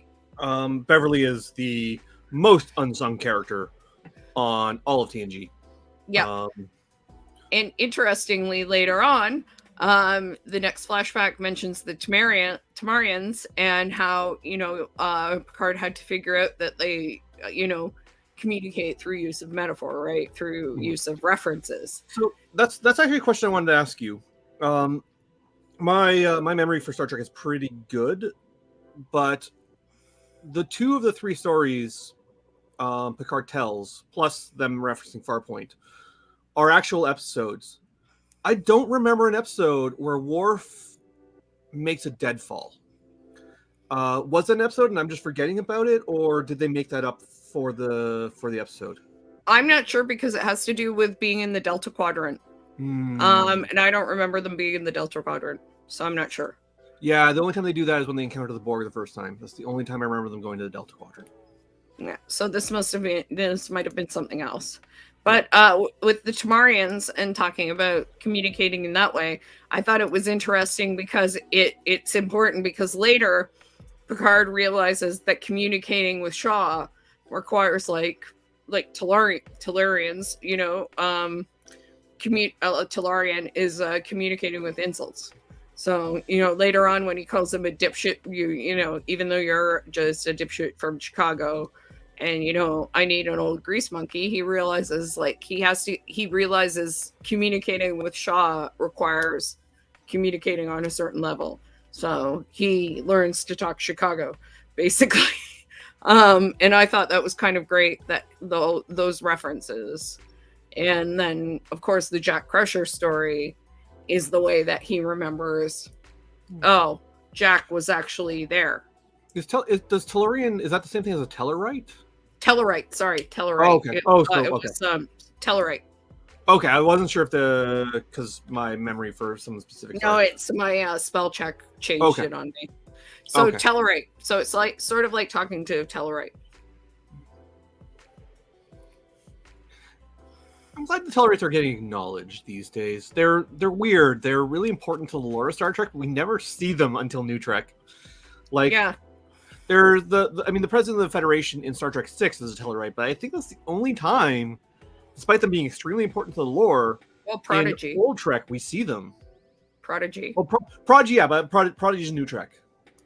Yeah, you were saying just, yeah. Oh, and Enterprise? In Prodigy, like in New Trek, you said. Yeah. Oh, okay. Apparently Enterprise, although I don't remember them. Anyway, I just thought that was a good way of using the flashbacks to kind of be talk about the crew, talk about the Tamarians, show that he needed to find a way to communicate with Shaw on his level in his way. I also completely missed those similarities. Like you picked up on that. I just read over my head. Missed them completely. Yeah, well, I mean, I think it was a good way to do it because it was necessary that those stories tie in. And then, like I said, the story about Jack Crusher, indicating that Jack had already heard this story once before. So that was pretty good. And I got where Riker was in the situation, but I was very frustrated with him for not actually trying to get out of the situation and just sort of giving up. It didn't feel very Riker. They explained more about where why he was there, but it seemed like I didn't want him. I said I didn't want him to give up on those kids. They were smart, and I was like, Michael Burnham would have scienced it up with the crew. Michael would have been like, how do we figure our way out of this? And everybody, Riker and Picard, were just like, well, time to die. And I'm like, I don't know if it's because they're old or what, but yeah, I mean, this kind of goes into my issue with Picard being overly aggressive last episode. Mm-hmm. Which is that, Riker feels too cowed and Picard feels too aggressive. Whereas these are Picard also would never have given up. Picard would have Picard's whole thing is that his ship would be under fire, active, and he would be like, all right, everyone in the ready room, we're gonna figure out a peaceful I mean, he wouldn't sound like that because I can't do a Picard save my life. But he would have pulled all his officers into the ready room while being under fire to discuss peaceful solutions. So him being like, we must destroy them is weird to me. And this is the same thing. This is Riker he's a Kirk type, right?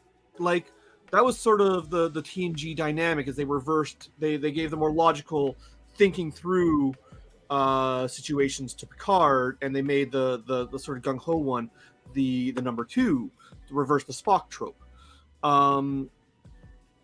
But it really how quick he gives up. Although I did love the speech, which I'm granted that's episode 3, but I did love the speech about how like he was talking about how like I just found death out here, like, and his whole thing with like Deanna, I No, turned that off was my this emotions. episode.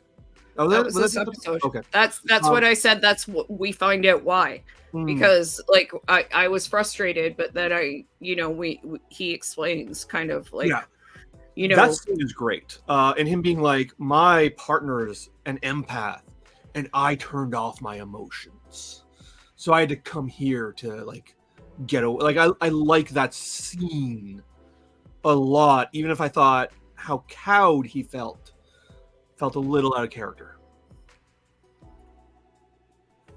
Yeah, like basically it was right after this. Like I said, I got where Riker was here, Michael Burnham, and it's basically like Riker was not actually doing so well when we saw him last in Picard season 1.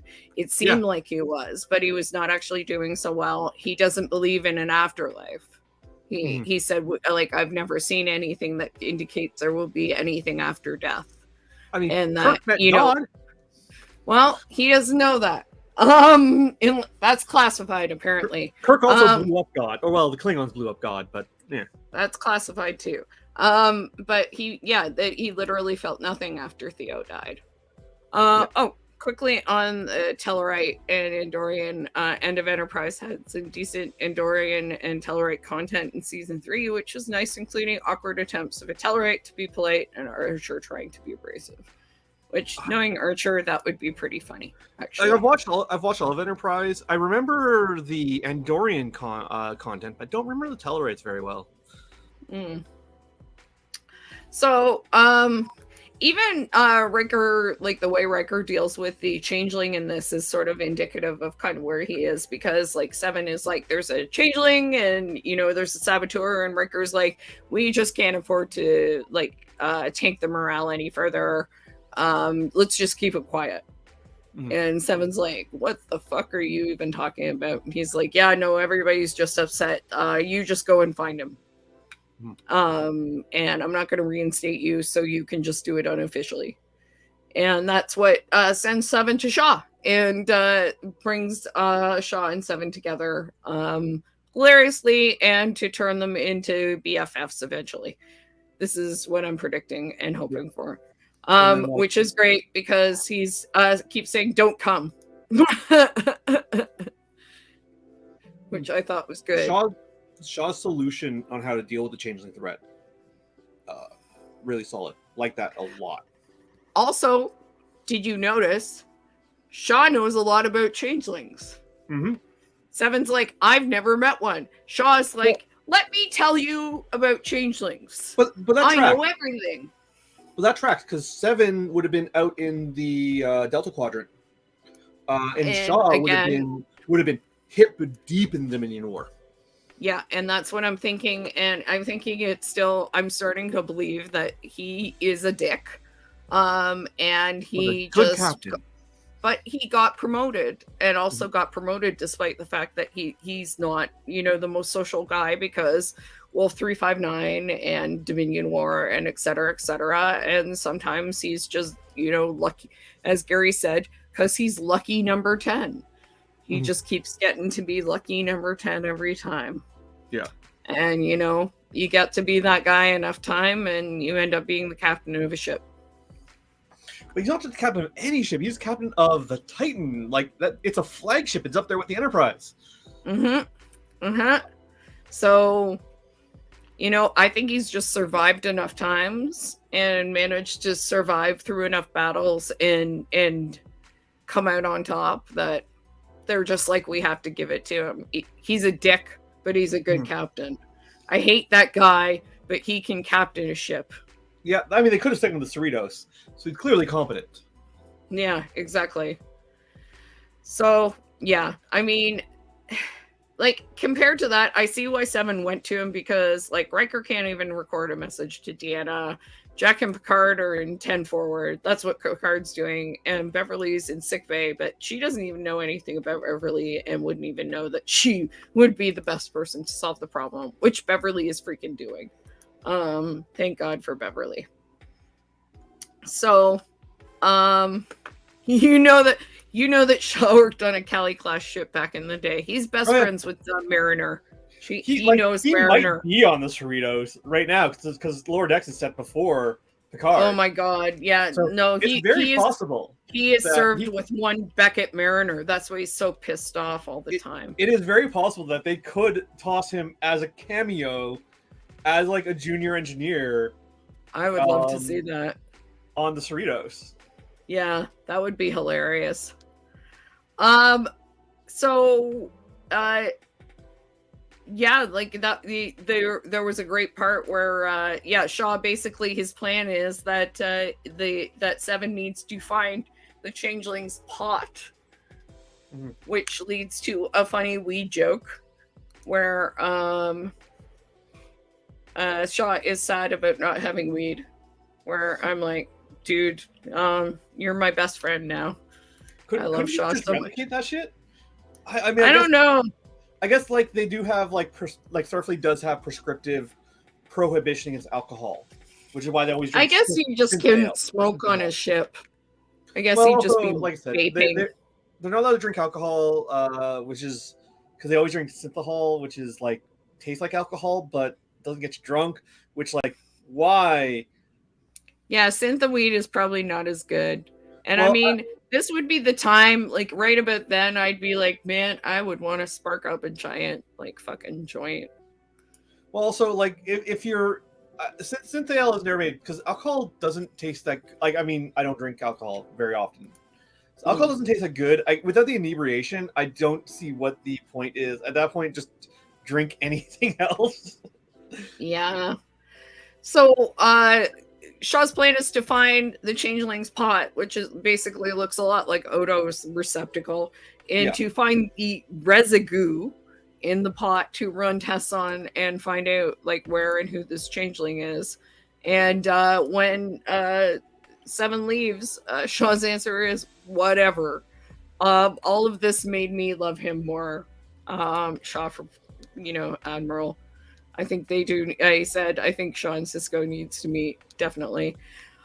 So yeah, the Vadic contacts her superior through either changeling hand or being a changeling. But yeah, like she has to cut off her hand and put it in a dish, and it turns into a floating face. Yeah, which is also creepy looking. So really... do you think it's like attached with the glove if it's just the hand or something? Yeah, I think it's. I don't think it's actually I don't think it's straight up a changeling. I think it's like some sort of changeling biotech. Like I think it's. Although I strongly suspect whatever it is they're using it to track her as well, which is why she's so threatened by them. Well, she's also like, it basically spoiled me at the beginning of the episode. Episodes. What Genesis Legend says.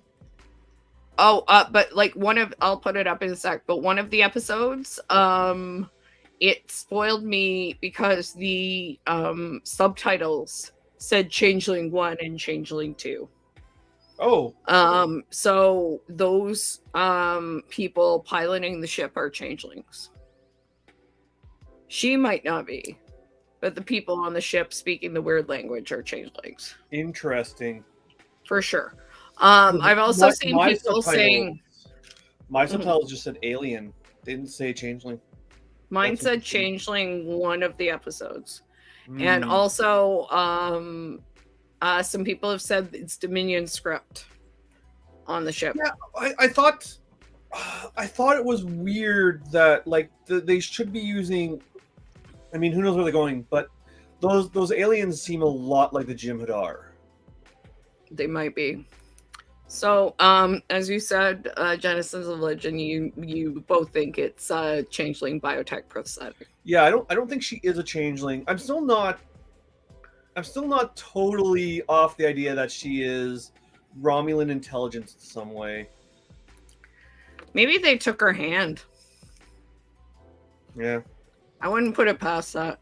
And like Romulan intelligence, yeah, they could easily bioengineer her to look different. Yeah. That would not be a problem. So, you know, I put Changeling looks really gross now. The Changeling 7 does track down the Changeling. The Changeling destroys the evidence of the pot, which I thought was interesting. Kills a witness, destroys the pot. 7 shoots the Changeling's arm off, and the Changeling like tries to kill her, but 7 shoots the Changeling enough that it like just like oozes off. Yeah. So that was interesting. I don't know why it killed the witness. Like, this Changeling is just super murderous. I think it killed the witness because it was going to try to kill 7. And it didn't want witnesses to see it do that. And it didn't want its DNA or anything scanned. Yeah, because it shoots the pot. So it kills the dude and then shoots the pot before it tries to shoot 7. Changeling so smarmy hand would be super handy. If it can do other things, I'm wondering if it can only contact the person or the whatever. Yeah. Handler. So let's go to 10 forward. Let's have some discussion about that. There's a lot that goes on there. So first off, Jack and Picard have a conversation. The holodeck has its own power source to be a stress relief in times of emergencies. So I was glad that they explained that, because I was like, why the fuck is the holodeck on? Yeah. Didn't phase me, didn't need an explanation. Find it interesting they did that though. I think it was good because it was very obvious that the ship was on low power. Yeah. And using it to power the holodeck seemed a little like ridiculous. So I'm glad they wrote that in, because like I was immediately like, what the fuck, guys? Really? Yeah. You're gonna turn on the holodeck? Come on. So they have some conversations. They seem to be getting along. Jack asks about the elephant in the room. When is his hair going to go? That's nice. Joke. Picard admits that it's him that needs time with his son, not the other way around. Jack Crusher is like, why? I didn't think that she hated you enough to name me after her first husband. He's like, yeah, I would have picked the same name, which I was like, I knew it, because he's like, Jack was my best friend too. Yeah.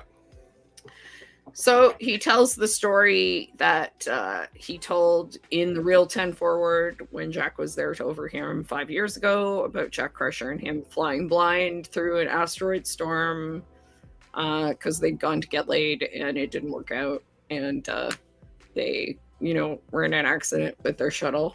So for 10 hours, they had to do that. So cool story, but basically Shaw interrupts them, and he's super high on pain meds, and gives one of the best monologues that we've seen in Star Trek in some time, I think, to be honest. Yes. I really like the monologue. I really like that it's so believable that, like, so the monologue is that, like, you were like, I was at Wolf 359, I was like a junior engineer, I was like a nobody. I have some quotes, actually. Okay. He was a grease monkey in engineering, and all of a sudden, boom, it was like space itself was burning. And I said the sound work in this, it was exceptional. We talked about this a little bit before the stream, that they have in the background while he's telling the story, you can hear screams and people like fire and all of the explosions quietly in the background. And there's a point where they cut to Picard as well, and that sound work is still happening in the background. And I'm like, oh shit, they can both hear it. They're both there right now. And I thought that was exceptional. And basically he talks about how they didn't get on the last life pod because they waited for a ranking officer, and the lieutenant came down, who was probably the last ranking officer on the ship. And she, sorry? And literally just, I was just going to say, she literally just chose who lived and died at She random. just pointed at people. Yeah. Yep. She just started pointing, he said. Yeah. And, like, that scene where he describes that, it's so well acted. Yeah, he's like, you, and me, I'm just a dipshit from Chicago, and suddenly it's me. I'm lucky number 10. Yeah, he was just so good. Like, and he said, they were all my friends. They were all my Jack Crusher. Yeah. And he said, I asked myself the same. I know. I asked myself the same thing. Did she make a mistake? Mm-hmm. In saving me, basically. And then he says that I never knew how many people died, actually, or I forgot at Wolf 359, and he says 11,000 dead. Yeah. And then he says, forget all that weird shit on the Stargazer, meaning Agnes Girardi and her Borg. Yeah. The real Borg are still out there. Yeah. And during that, as you said, he points to him and says, where was your dad during this? He was on that Borg cube. The only Borg evil enough to get Elaine, the cutest of Borg, setting the world on fire. Yeah, it was, and there had been more crew that had come in during the time, so there was just crew standing around going, right, well, upward. So the whole reason that the holodeck is allowed to run even when they're on emergency power is because it's like off-duty, non-necessary crew who aren't doing things. It's a place to send them to act as comfort. Yeah, I mentioned, so like it's a stress relief. It's to help people, feel. So as this conversation is happening, and as like Jack and Picard before this are talking, like crew is filtering in.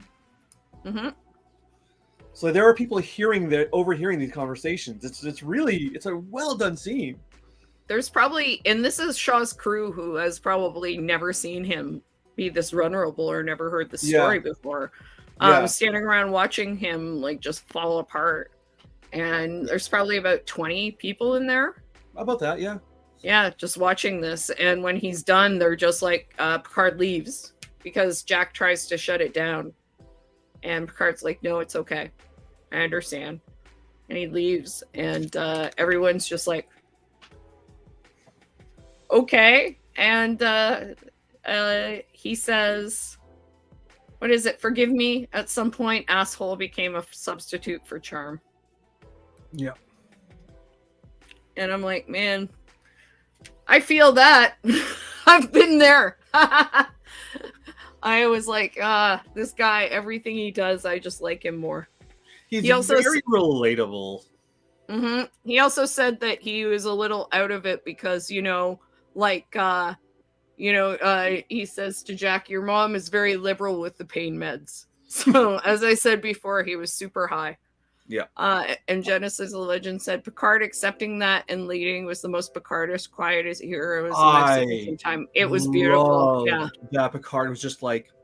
Also, it signaled Picard's humanity to Shaw, because it let Shaw know that like it was empathy. Yeah. Picard feels bad about this too.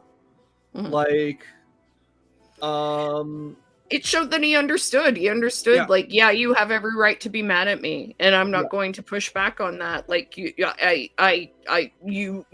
your trauma is perfectly understandable, and your anger at me for that is perfectly understandable. Even though, like, I had no control over that situation, I still did that. Mm-hmm. I'm still the person that did that, and he bears a lot of guilt for that. Yeah. I really dug this scene. I thought it was really good. I thought it was wonderful, and I just really hope we get to see more of Todd Stashwick in Star Trek. It's just great that they cast him. I love that they made him antagonist. I just love everything about him. Okay, here's a pitch. I don't know if they're going to do this. A Titan, Star Trek Titan, Shaw, Seven, Raffi, Worf, Crusher, Geordi's daughter, and then like one or two new characters. people want this. Like, the people have already wanted this. Like, people are asking for this. They say Jack too. Put Jack on the show. People want it. 100%. They want this to happen. Like, and that cast has been suggested, or some variation of that. Well, like, I really want to see Raffi. I want to see Raffi and Seven together. Like, yeah, I don't mind that I'm angry that we didn't get to see it. I don't mind that they broke up, but I'm upset that we didn't get a period of them together before they broke up. Yeah. Yeah, it would have been nice. And I mean, I think that scene was also like how I say they build on each other's scene. The scenes, like that scene and everything that Shaw said was important to Picard understanding him. And then when they needed him, like as they said, they needed all the crew, and they needed all the older people in the crew in particular, which was particularly interesting. They needed Shaw because he understood how to hotwire the nacelles. When they went to talk to him, like I said, like he knew that like the Tamarians, that Shaw had a specific way of communicating. And when he went to ask for his help, he said, you know, I need your help, even though you are indeed a dipshit from Chicago. Yeah. And I need an old grease monkey who can do this. Like he knew he needed to speak his language. And I thought that was great. Like they just build on these things. And like you said, Green, they're making character arcs. Yeah. They're understanding each other. They're building connections. And like Picard said, people need connection. And I was like, connection, which is a big discovery word, right? You know, and they're not waiting till episode 10 to resolve these character arcs. They're not teasing them out for a full 10 episodes. So we're getting these little beats of catharsis throughout the series that keeps you interested. And I mean, Nog should be there. Yeah, I would love to see Jake, actually. That would be really nice. I hope Jake never joins Starfleet. Like I'm happy with him like going off being a civilian writer. But I would love to see Jake at the restaurant, you know, sitting at a table writing and saying, "Come on into my granddad's restaurant," you know, or like have him just hanging around 10 Forward or something. Yeah, that'd be nice. That'd be nice. I wouldn't want Jake to be part of Starfleet either. I like that, you know, he's out of that. But yeah, I mean, just everything with Shaw, and like I like that they're respecting Shaw's trauma and not making it like he's a problem. And yeah, even if we just had Jake's book, just put it on someone's shelf or something like that, or you know, or like have someone reading it. Yeah, that'd be great. Just have someone reading it. Shaw can be a fan. I love that Jake Sisko. Yeah, he's a great novelist. He's a good structuralist. He's a good structurist writing. Yeah, I like that. He knows how to put together a story. So, another thing about Shaw that I thought was interesting is Shaw also knew when the Changeling would try to fuck them over. So, like, I think the idea that he's probably fought in the Dominion War, it probably has some, that holds some weight to it, because he was like said to Seven when they were working on the nacelles, you know, if I were the Changeling, this is when I would screw us. And that's when they set up basically the trap for the Changeling. That's when Seven told Riker not to let anyone come down, only to do it with the two of them. And that's when, you know, the foe Sidney LaForge came down, and Seven was able to figure out that it was not Sidney LaForge, because Sidney LaForge called her Commander Hansen and not Commander Seven. You unrelated, I'm gonna digress for a moment. You might know this because you pay more attention to this sort of thing than I do. Did this season of Picard have a different showrunner? I know it had a different audio producer. I know the person who did the music is different. No, it's been Terry Metalis the whole time, I'm pretty sure. It feels so different from the previous. Because it's Terry Metalis. Looking up his IMDb. That took me. He's named like 2 planets after himself now. What was the other one? I caught the one. Metalis Prime, and then Metalis Prime with the like apostrophe, and then he talks about Metalis some other one. I forget what the I think there's exactly. I think there's might be Metalis in Lower Decks or Strange New Worlds. No, he talks. No, he talks about it. Jack talks about a Metalis. Oh, okay. I assumed it was the same planet. A total shithole. No, they seem different. Okay. Sounded okay, like there was some freak script doctoring. Entirely possible. I mean, he did direct both of these episodes, so he probably had a fair amount of chance to work on like any of the script. He didn't showrun season 1, but he did showrun season 2. Oh, okay, interesting. Who was the season 1 showrunner? I don't know. Let me up. I'm just looking up. I'm looking up his IMDb, and he is only listed as season 2 and 3. Let me see who showrun season 3. Also season 3 was put under. I mean, CBC CBS All Access is just Paramount Plus. They really are the same service. Akiva Goldsman. Yeah, probably. Yeah, it looks like Akiva Goldsman did season 1. Okay. So yeah, that's basically. And then Akiva Goldsman also did season 2 with Terry Metalis helping, and this one is Metalis on his own. Oh, okay. So there has been a change of status quo, and that might be why this feels so different from the other ones. But Akiva Goldsman runs like mostly like as one of the Star Trek executive producers. Yeah. So I mean, there is that influence over all Star Trek. Oh, and he comes in from Fringe. I said. Oh, and he was a big guy on Fringe apparently. Yeah. I'm looking at people's IMDb's right now. Okay. We need to wrap it up, so let's focus on the plot. So that scene was an opportunity for Seven to underline that Sidney LaForge always calls her Commander Seven and never Commander Hansen.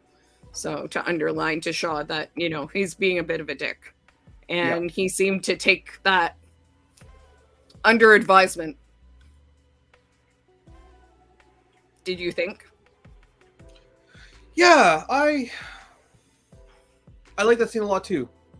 And I definitely think that, like, did we get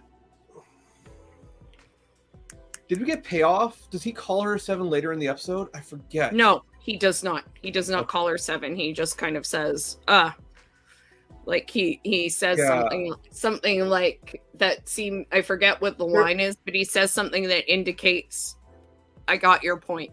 Yeah, like I definitely got that message. I just couldn't remember if there was a payoff to it or not. No payoff I guess yet. That is the payoff, but no full payoff yet. I like how the scene plays out. And quite frankly, it's one of those things where he might say Commander. Yeah, he might say Commander. Like he might say something like "Got it, Commander" or something like that. I think. Yeah. I like how that scene. Like I like how well sometimes knowing what's going to happen actually increases the drama of the scene. Because like I figured out right away. I'm like, oh, changeling.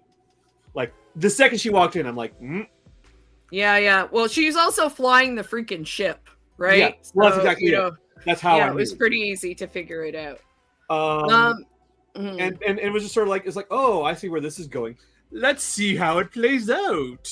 And like, so it's one of those things where like sometimes knowing what's going to happen actually increases the drama, and it was definitely like one of those things where it's like I know exactly what's going on here, but I am invested in how it's going to play out.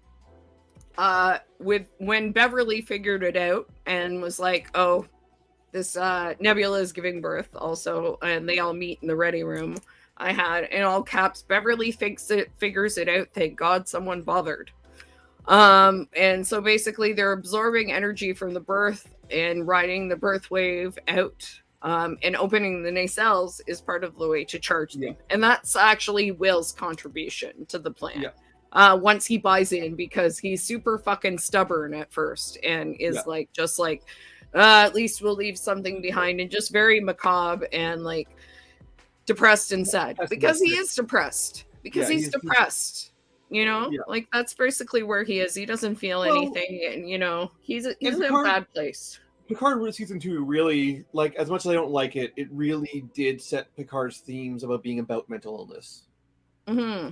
Which It's also kind of themes of Discovery. So this could like exploring mental illness could just be like Star Trek's current thing. I think it is because this has all been about trauma. I was going to say it's like another show, another few episodes that are about trauma, and we have some extremely freaking traumatized people involved in this. So, I mean, like Shaw is like one of the new ones, like that are like, damn, man, you need some therapy and some weed. I will get you both, man. Like, I'll help you out. So I thought it was great that everyone kind of had like an idea for this escape, and they were planning. And I'm like, thank God you're gonna try and get it out. But also the line that I really liked that Beverly, because Beverly was the one really pushing it. And again, like, yeah, really an underrated character. We're gonna have to invite that person on who's writing, Dr. Crusher, Pioneer Woman, pilot, etc. on to talk about Beverly, because she's really turning out to be like the driver through this season. When she said, let's do what we spent our entire lives learning to be great at, which is just basically, can we stop fucking around and just science our way out of this shit? Yeah. Crusher has always been one of my favorite characters on Star Trek TNG. I always thought she was undersung, and she was always one of my favorite characters. If there's not something wrong with me, there must be something wrong with the universe. Yeah. That's a good episode. That's one of my favorite episodes. Yeah, me too. She just would not, she refused to give up. Like, she's just like, I'm going to figure this out if it kills me. Some of the Beverly episodes are pretty bad, but that one's top tier track. One of the best episodes. She's so smart and so good at her job, and just competent and wonderful and amazing. And this is a Beverly Crusher appreciation show as well. Beverly Crusher and Commander Shaw appreciation show. So Riker redeems himself by giving a really awesome shipwide address and saying, I'm only effective as you are, essentially. And yes, Genesis of Legend says, can I just say that the Titan obviously does not have a counselor? Yeah. Or Shaw's not using that counselor, obviously.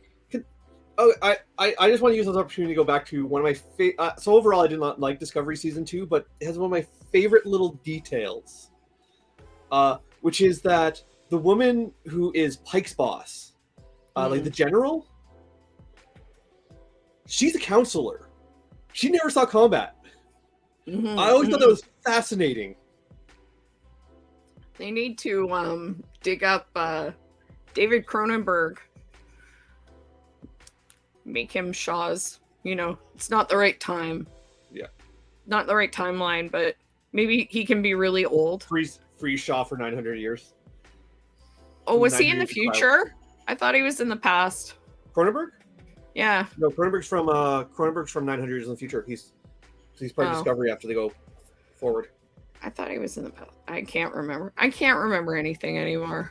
Because he's hanging out with the Empress until the Empress gets sent back. Gotcha. Emperor. Thank you. Anyway, so they have to get out. It works. The plan works. Yay. Yep. But they also have to get through the asteroids. And they do so by Jack Crusher doing the thing that the first Jack Crusher did with Picard, which is Jack calls the asteroids and, Picard doesn't. Yeah, Picard is doing the piloting. So there you go. That's kind of cool.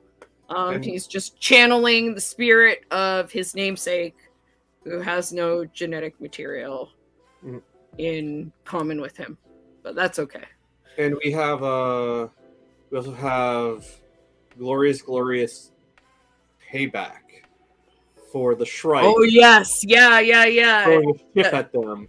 Yeah, so Will really comes back into himself in that moment, I think. Yeah. You want to say what he does? Will is just like uses the tractor beam to grab an asteroid and then uses it to fling the asteroid at the Shrike. And I had some complaints about the animation on the Shrike throwing the ship at the Enterprise. I just thought it was an awkward animation. This animation was perfect. They sold this. Yeah, and Gary pointed out that he picked up an asteroid and dragged it in a perfect way so it was right behind the Titan. So there was no way she could have seen it coming. Yeah. It was beautiful. Beautiful payback. And Beverly... Will, did you just throw an asteroid at the Shrike? You're goddamn right I did. Also, I do owe the people, the writers of Star Trek Picard an apology. Last time we recorded, I shit-talked the naming of the Shrike because it's a very common sci-fi tropey name. It pops up ever since the classic science fiction novel Hyperion, where they have a robot called the Shrike. It's a name that keeps popping up throughout all sci-fi. But they really like thematically nailed what a Shrike is. So it's more than just them calling out to Hyperion, this classic sci-fi book. It really is does the name Shrike and what a Shrike is, which is just this. The Shrike's it's a little tiny bird. It's like a round bird. They don't look particularly menacing at all. But what they do is they grab their prey and they like impale their prey on spikes and then eat them while they're alive. There are these really vicious birds that look really cute, and you would not expect them to be so vicious. Yeah, they are really cute. And I assumed they were just calling it the Shrike because, you know, classic sci-fi name, Hyperion, yada, yada, yada. They really thematically made her like, they're like, no, they call her a Shrike because that's the theme. No, it picked the ship apart bit by bit when it was, you know, like the systems apart, and it is a hunter. It's pretty impressive. And like, and it abandons them and like sticks them in the nebula like a Shrike would stick something to a spike. Really, really good theming there. Yeah. And so the space babies are born, as Jack calls them, space babies. Bob's your uncle. And they do look somewhat like the Farpoint aliens, just they do. Better Like, animated. I don't earlier. Like I don't want to say. I definitely see what you're getting at. Yeah, and it's beautiful actually. Like the crew all gets to see it shot, and Seven come up to the bridge in time, and they're just surrounded by these gorgeous like space squid. New that life. Are glowing space squid. And yeah, as Beverly says, to seek out new life, right? And she's just like thrilled, and everybody's like, we survived, and now there are space babies, and then they get the hell out of there. It's classic Trek. It's like this moment like that is why I like Trek. It was like this is Trek being Trek. Like this is why I love Star Trek. So when Jack is there at 10 Forward 5 years ago, he asks about family, and the reason why Jack and him never connect is Picard says, Starfleet is the only family I ever needed. And all the cadets are like, oh, applause, yay. And Jack is obviously hurt by this. And while they're standing on the bridge watching the space babies, you know, another birth of children. Yeah. Picard looks at Jack and realizes, oh shit, you were the kid in the ball calf who asked me that 5 years ago, and we could have been like talking the whole time, but I said something Admiral Picard like in front of the, you know, in front of the cadets, instead of realizing that my son was trying to say, hey, I'm your kid. Yeah. And it's one of those things where no one did anything wrong. But it's like no one, like Picard's reaction is perfectly reasonable. Jack's reaction is perfectly reasonable. Everyone's understandable in that situation. Yeah, but he could, at the same time, I can see him going, well, I could have thought about that for a second too. But there was also no reason for him to think he had a son. Yeah, I mean, it's definitely the sort of thing Picard will beat himself up over. Oh yeah, because that's what he does. He's good at that, you know, as we all are. The nice thing too at the end is Riker calls Deanna.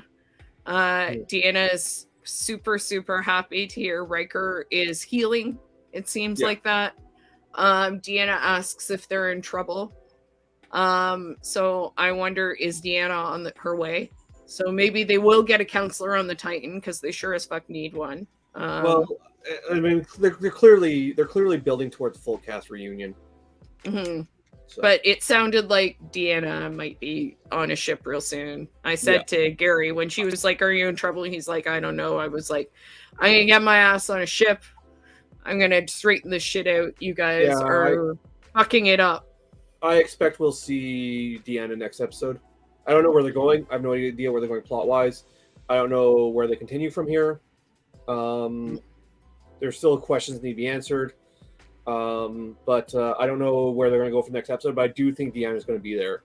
Like, I have and that'll really just leave Geordi as the last cast member to reunite. I guess, and I mean they need to get Worf in with their main crew, but he's in the show. And Denise Crosby too. And Denise Crosby, whatever they're doing with her. Mm-hmm. And Brent Spiner, whatever they're doing with him. Oh, he's Lore for sure. It'll either be Lore or B4. I don't think they'll bring back Data. Although they did put Data's memories into B4's head at the end of Nemesis. Not Nemesis, Insurrection. No, Nemesis. I had it right. Interesting. So I haven't watched this movie since it was in theaters. I own a copy of it, but I've never put it in my DVD player. I don't know why I remember this. Oh yeah.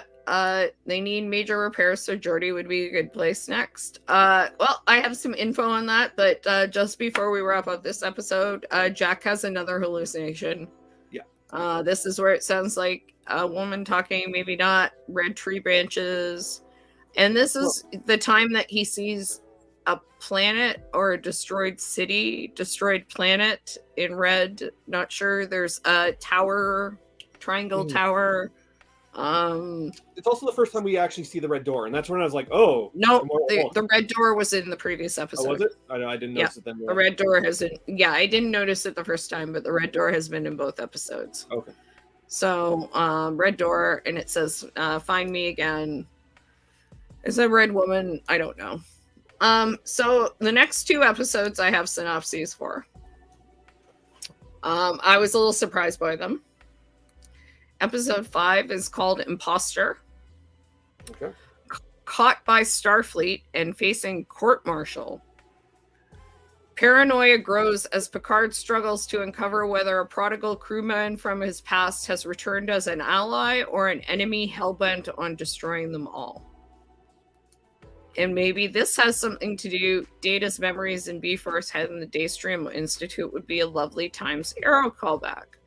So maybe it is Data, because Data would be a prodigal crewman from the past returning as an ally or an enemy. That I was trying to figure out when I read that the first time. I was like, who would that be? So I recently bought. I was in BMV, and I found all the Star Trek movies used on Blu-ray. So I bought them all. But I haven't put them in to watch them. I really need to sit down and watch the rest of the TNG movies, because we watched First Contact, but I haven't seen the rest since they aired in theaters. Mostly because I remember not liking them, and I haven't been in a rush. But I need to do that. Well, that doesn't work. That's too much text. Oh well, I tried to put it in there. Anyway, so yeah. And facing court-martial. So they're gonna be court-martialed for stealing the Titan. Dun dun dun. Yeah, I mean that makes sense. That was teased. Like Shaw very specifically says, "I will court-martial you," and I suspect he'll have a change of heart, and that he'll come out on their side, because like it's like he realized that Jack was Picard's son. Like he has an instant change of heart. He's like, okay, I'm not gonna make this guy give up his son. That's when he comes in and starts acting. That definitely changed. He's a dick, but he's not heartless and inhuman. So I think we'll see a scene where Shaw will have a change of heart and come out on Picard's side. All right. And I'm interested to see where Shaw ends up, given the next episodes. I mean, we might be done with Shaw for this. I don't think we will, but we might be done with Shaw for this season. Well, we might not, given the next episode synopsis. Episode 6, The Bounty. Now on the run, Picard and the skeleton crew of the USS Titan must break into Starfleet's most top secret facility to expose a plot that could destroy the Federation. All right, well, that's the Daystrom. Picard must turn to the only soul in the galaxy who can help, an old friend. So I'm guessing that's Worf. Yeah, that's what I'm thinking too. Is the old friend definitely the Daystrom? And if it's the skeleton crew of the USS Titan, is Shaw coming with them? Or are they stealing it? I don't think they would steal it from Shaw at this point. Yeah, I don't think they would either. I think Shaw might be coming with them. My assumption, and maybe was that they would end up stealing the Enterprise. Like, I guess not. They're going to get the Enterprise, like the saucer section of the Enterprise B in there somehow, or then sorry, Enterprise D. They're going to, like, part of me was like, are they just going to go like, because the Enterprise D has still got to be on the planet's surface where it crashed, right? So part of me was just like, they're just gonna go steal that and just fly that around to the Enterprise D saucer section with no. This is possible too. Yeah, Shaw might leave the keys in the ignition and look the other way. Yeah, that's possible too. Especially if they're being court-martialed. I don't know if Shaw wants to, fuck his whole career. That's always a possibility. He also might transfer command to 7. She's number 2. Yeah. Or she's number 1. Well, she can take over command if she's number 2 because she has that, right? Like she doesn't need command transfer to her necessarily. Yeah. So who knows? Who knows? But I mean, I'm trying to think of any other people who could be prodigal crewmen from the past, who could be an ally or destruction. I can't think of anyone other than Data. Like it would be potentially. Yeah, unless it's some B character. O'Brien did cross my mind. But why would he be like bent on destroying them all? Because he was tired about how he got treated on DS9. I would love to see O'Brien. I just don't see him as being a bad, like a potential, like, I don't know. They won't do it. But could you imagine if, like, the whole season they build up, like, who's behind this change in conspiracy? Who's behind it? And then, like, they have, like, a Dr. Evil moment where, like, the last episode 10, and they, like, someone turns around, has, like, a cat, and it's just O'Brien being like, you know what? Never happened, but Ro Laren. Oh, it's at Ro? Yeah, just because Michelle Forbes. Honestly, Ro being the Ro being the contentious crew member, I don't think they'll do it, but that would make sense.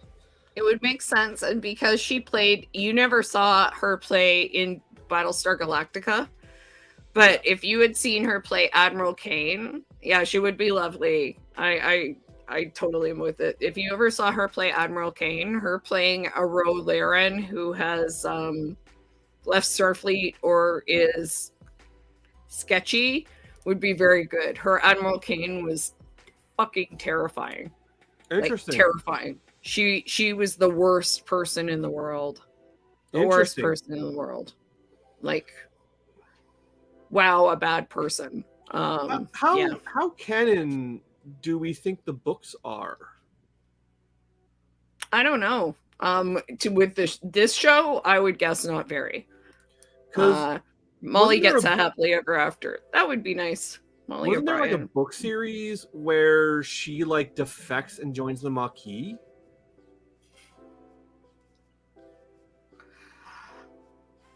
She was Maquis. That's why she was in trouble. Yeah. Wasn't it? She was Maquis. No, the Maquis. No, she wasn't Maquis. She was a insurgent. She was a Bajoran insurgent. I thought she was Maquis. No, because Maquis are human mostly. Right? Okay. The Maquis were native people that got displaced by Starfleet. Yeah, but like other people joined too, and I thought Bajorans were part of it. They were, but that was all. But all that happened after all that happened on DS9 after Rolaren was a thing. Okay. I mean, it's so like that's why I think she joined the Maquis. I'm now just looking at her Memory Alpha profile. Yeah, it looks like I'm right. Not that any of this is canon. Like I don't know, other than Lower Decks. Lower Decks definitely considers the books canon, but other than Lower Decks, I don't know that anyone gives a shit. I'm not sure, but yeah. I don't know if it would be like, we haven't heard anything about that. I don't know. I mean, unless it's Wesley. I do think Wesley is going to be on the show.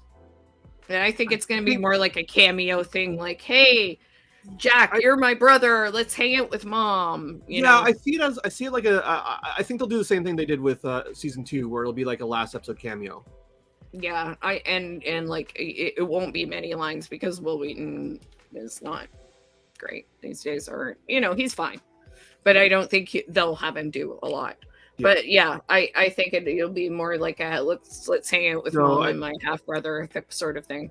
I think it being before makes sense, unless it's going to be a version of Data of some kind. Unless it's going to be perhaps some B character, not part of the main cast. Like Ro kind of makes sense. I would love to see Ro. I just don't think so.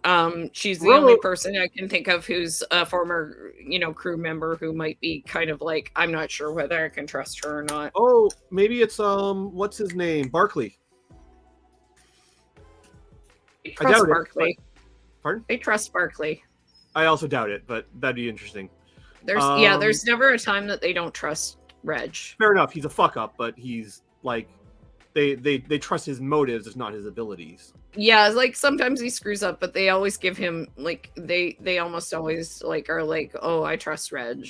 And so isn't he like the solution to to Voyager? Like, isn't he? Yes. Yeah. Yes, he gets them home. He gets Voyager home.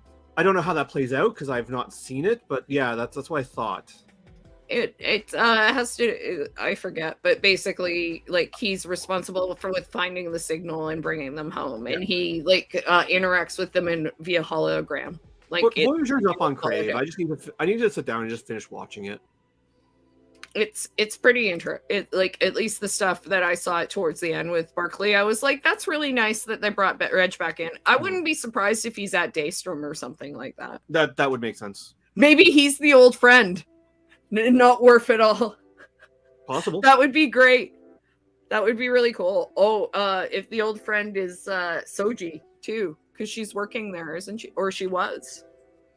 Vash is also a possibility, although Vash was never proved. Vash. Yeah, but Soji was doing had started to do like artificial intelligence work. Because she is an artificial intelligence. So Soji is still out there. Soji got screwed in, like, I mean, I guess her actress was around, but we didn't see any of Soji in season 2. Yeah. Because her actress was there, but she's playing a different character. Yeah, I'd be interested to see. Like, I have no idea. I mean, they might not bring her back. I've heard they won't, but I don't believe. Shit, maybe the Borg Queen. Who fucking knows? I would love it if it were the Borg Queen, but I kind of doubt it. I would love it. That would be my first, if I hear Daystrom, and that would be my first belief. I would be like, well, obviously Agnes, but Agnes is a little busy Borging out right now. She is a collective to handle. Interesting that they made it specific that, Shaw did say the real Borg are still out there. Yeah. And that he defines like Agnes Borg from real Borg. I would too. The Borg Queen is getting Picard court-martialed. I mean, if the Borg Queen didn't get Picard court-martialed, how is the Titan getting Picard? How is this getting Picard court-martialed if nothing else did? This is the question. It's Star Trek. They kind of just play fast and loose with like actual structures. They just go with whatever fucks just the plot. And where is Catherine Janeway in this situation? Oh man, that would be great if Janeway was the one court-martialing Picard. Janeway, yes. Oh my God, Janeway. Bring some Janeway in. Well, I've not seen much of Voyager and did not care for Voyager. Prodigy You're has big really won me Janeway over. fans. Yeah. Prodigy Yeah. has really won me over on Janeway. I love Like, Janeway. The thing about Voyager is the worst Janeway hair look. Like if it's really bad, that's how you know the ship is in trouble. She's other really po- wonderful. other possibility is Riker's Thomas transporter Riker. clone. Thomas Riker. I don't know where Thomas Riker is. I don't think we'll ever see Thomas Riker. I could see Crewman? Thomas Riker making an appearance on Lower Decks That would be funny. because they already have one. They already have one transporter clone. I could see them having two. Voyager was also canonically Picard's boss. Oh, is Janeway his boss? Oh, I bet that is. Yeah, that makes sense. Yeah, that should be interesting. Thomas Riker probably made his way out of prison right now. Thomas Riker's probably working for Section 31. He did get arrested for best character reveal ever. Is on DS9 when Thomas Riker's like, aha, I have a goatee, not a beard. I'm evil, Riker. Best reveals ever. He's hanging out with Clone Boimler. So yeah, that should be interesting. I'm curious to see who those are. I guess the court-martial, maybe he does get court-martialed and that's why they're on the run. That's my guess. Yeah. My guess is that something gets revealed that Starfleet's ignoring something important. They get court-martialed, and Picard's like, "No, you have to do something about this." And Starfleet's like, "No, you go to jail." And they're like, "We have to run and stop this." So they steal the Titan and fly off. I was actually thinking, like, in the previous seasons of Picard, they've showed that there's like quite a number of current admirals and captains who kind of hate Picard. Mm-hmm. So rightfully so. Yes. So the fact that he might get court-martialed and like, you know, sentenced to something is not out of the realm of possibility. Also, what would be funny is if that admiral who told him to fuck off in season 1 is the one court-martialing him. That'd be almost as good as Janeway. Well, that's what I wonder. Like Admiral Sunglasses, yeah, because she was at Daystrom with Agnes. She was responsible for like evil computer time and everything. Of She's course, working with the Romulans. Well, yeah. So her second in command, Jellicoe would also be very funny. Jellicoe would be cool. It'd be cool for Jellicoe to come up. But Admiral Sunglasses there, who was like manipulating Agnes with the Romulans, that would be maybe my memory season 1. I don't think she was like her second in command was a Romulan operative. Oh, was she? Okay. But I don't. Yeah. I don't know. She was responsible for triggering Agnes. She said the words, I think. Like I said, season 1 has so much going on that like my memory of it is a bit like I remember all the events, but the order of operation in it is. No, wait. She was a Romulan, I think. Was she? She was a Vulcan. She looked like a Vulcan, but I think she was actually a Romulan. No, there was that, but that wasn't the admiral who told him to fuck off. That was the admiral who told him to fuck off assistant. The admiral told him to fuck off was like an older white lady. Oh, okay. I'm thinking of the assistant. Right. Yeah. Got it. Well, that would be good. All right. Well, we'll have to half Vulcan, half Romulan. Was she half Vulcan, half Romulan? She might have been. Oh, she might have been. Right. I just remember the sunglasses and that she was particularly not like cold. Yeah. So yeah, we've got quite a couple of things coming up here. I'm curious to see what happens. I'm curious to see the court-martial. Let's hope for some Janeway. But if Janeway is in the court-martial, it probably won't. It'll probably work out better for Picard than not. So I assume we're not going to see her. So, unrelated, with Discovery being delayed. Yes. Oh, a Navarre precursor. Interesting. Yeah. Semi-related. I'm wondering what's happening with the release schedule because now that Discovery's being pushed back. There might be a gap. Are we gonna have a big gap now? Because I think we probably will. But we still got 2 seasons that are because I think Lower Decks and Strange New Worlds are still almost ready to go, I think. Yeah, I'm not really sure. It really depends on how ready it is and what their plans Yeah. are. But I don't know if Discovery was coming next or So I not. thought, yeah, There was nothing announced. We had yeah, nothing and announced. yeah. All we got is that all we got for all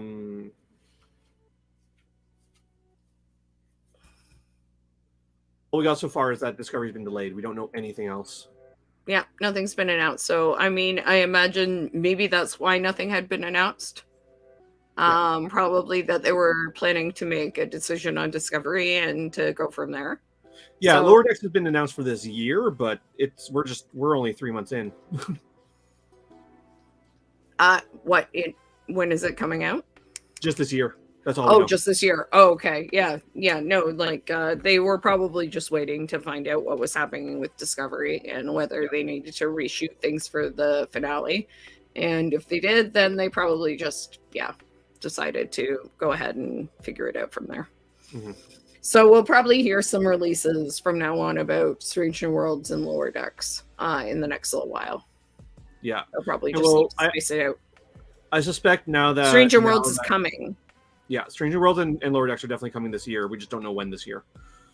I expect now that we're getting to Discovery's end and Picard's end, I expect we'll hear some movement on Section 31 and because Section 31 was announced. It's just we haven't had any updates on it in forever. Other than like it's coming. I wouldn't expect to see anything about it, until it starts shooting. Well, that's fair. And Michelle Yeoh is now also doing an adaptation of American Born Chinese, although that's about to start airing, which means it's done shooting. It's a busy. Well, I mean, it depends how long it goes on for. Yeah. And how long she's attached to it for. American Born Chinese is not a particularly long book, so I suspect it'll be a one and done. Depends what the network wants and how long people sign on for it. Exactly. But yeah, like I mean, with the other series, I wouldn't expect to see anything like out of them until they start like saying they're going to shoot. Well, it's I suspect. Well, but part of the reason why, because they're all reusing all the same sets. That's part of why they don't want more than one show. That's probably why they're limiting how many shows are on. We'll see. I suspect they might start once Picard, and I suspect once Discovery's done its reshoots, they'll start filming whatever series comes next, which I expect will be Section 31, but also who fucking knows. I think that really depends on Michelle Yeoh and what they're going to do with that. She's also just an extremely busy woman, and I mean, she clearly enjoys playing the Empress or the Emperor. So we will see. We'll have to see what happens with Starfleet Academy now that they're ending Discovery as well, because obviously I don't think they'll be in the 32nd century anymore with that if Discovery isn't continuing. Yeah, and I mean, we don't even know. Starfleet Academy has not actually been formally announced. It's just a rumor at this point. It's a rumor. I believe, but I just don't. I was gonna say I don't think like even if it goes ahead, I don't think it's gonna go ahead with Tilly and all that. With Tilly in that time period if there's no more Discovery in that time period. I want Star Trek to stay in that time period, man. I would like that, but I don't think it'll happen. Yeah, I'm kind of inclined to agree. Like I like this Star Trek where we have different shows in different time periods. I think it's interesting. I would like to see them continue a show in that time period, but I'm kind of inclined to agree that I don't think it's particularly likely. I would like them just to do some more shows that are new that don't retread old stuff. I just want to see a show about that jungle ship. If you remember, like that one ship from the 30 whatever century, because where it's like a donut with a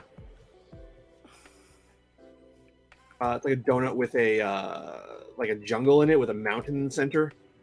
Oh, that sounded, yeah, it was really interesting. They had some really interesting ships for sure. Anyway, I have to wrap it up because I have to go to the bathroom. And fair enough.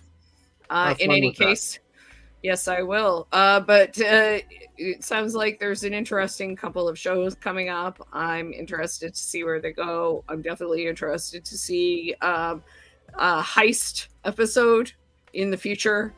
After a court-martial episode, hopefully better than the trial in Lower Decks, which was not bad, just not great. In any case, we'll be back in 2 weeks to watch the next two. And you've got a stream next week? Yes, I do. On your channel? Awesome. Yep. Do you have a topic yet, or we do not? Whatever comes up. Okay. It'll be whatever comes up, I think. All right, cool. So tune into Green's channel on Bright Green City for next week on Sunday if you're interested in some Indigenous anarchist discussion. Definitely always interesting. In any case, we'll be back in 2 weeks to talk about more Star Trek Picard. All right. Take care. Thanks for hanging out with us. Thanks for discussing it with me. And yeah, I'll see you next time. All right. Cheers. Have a good one. You too.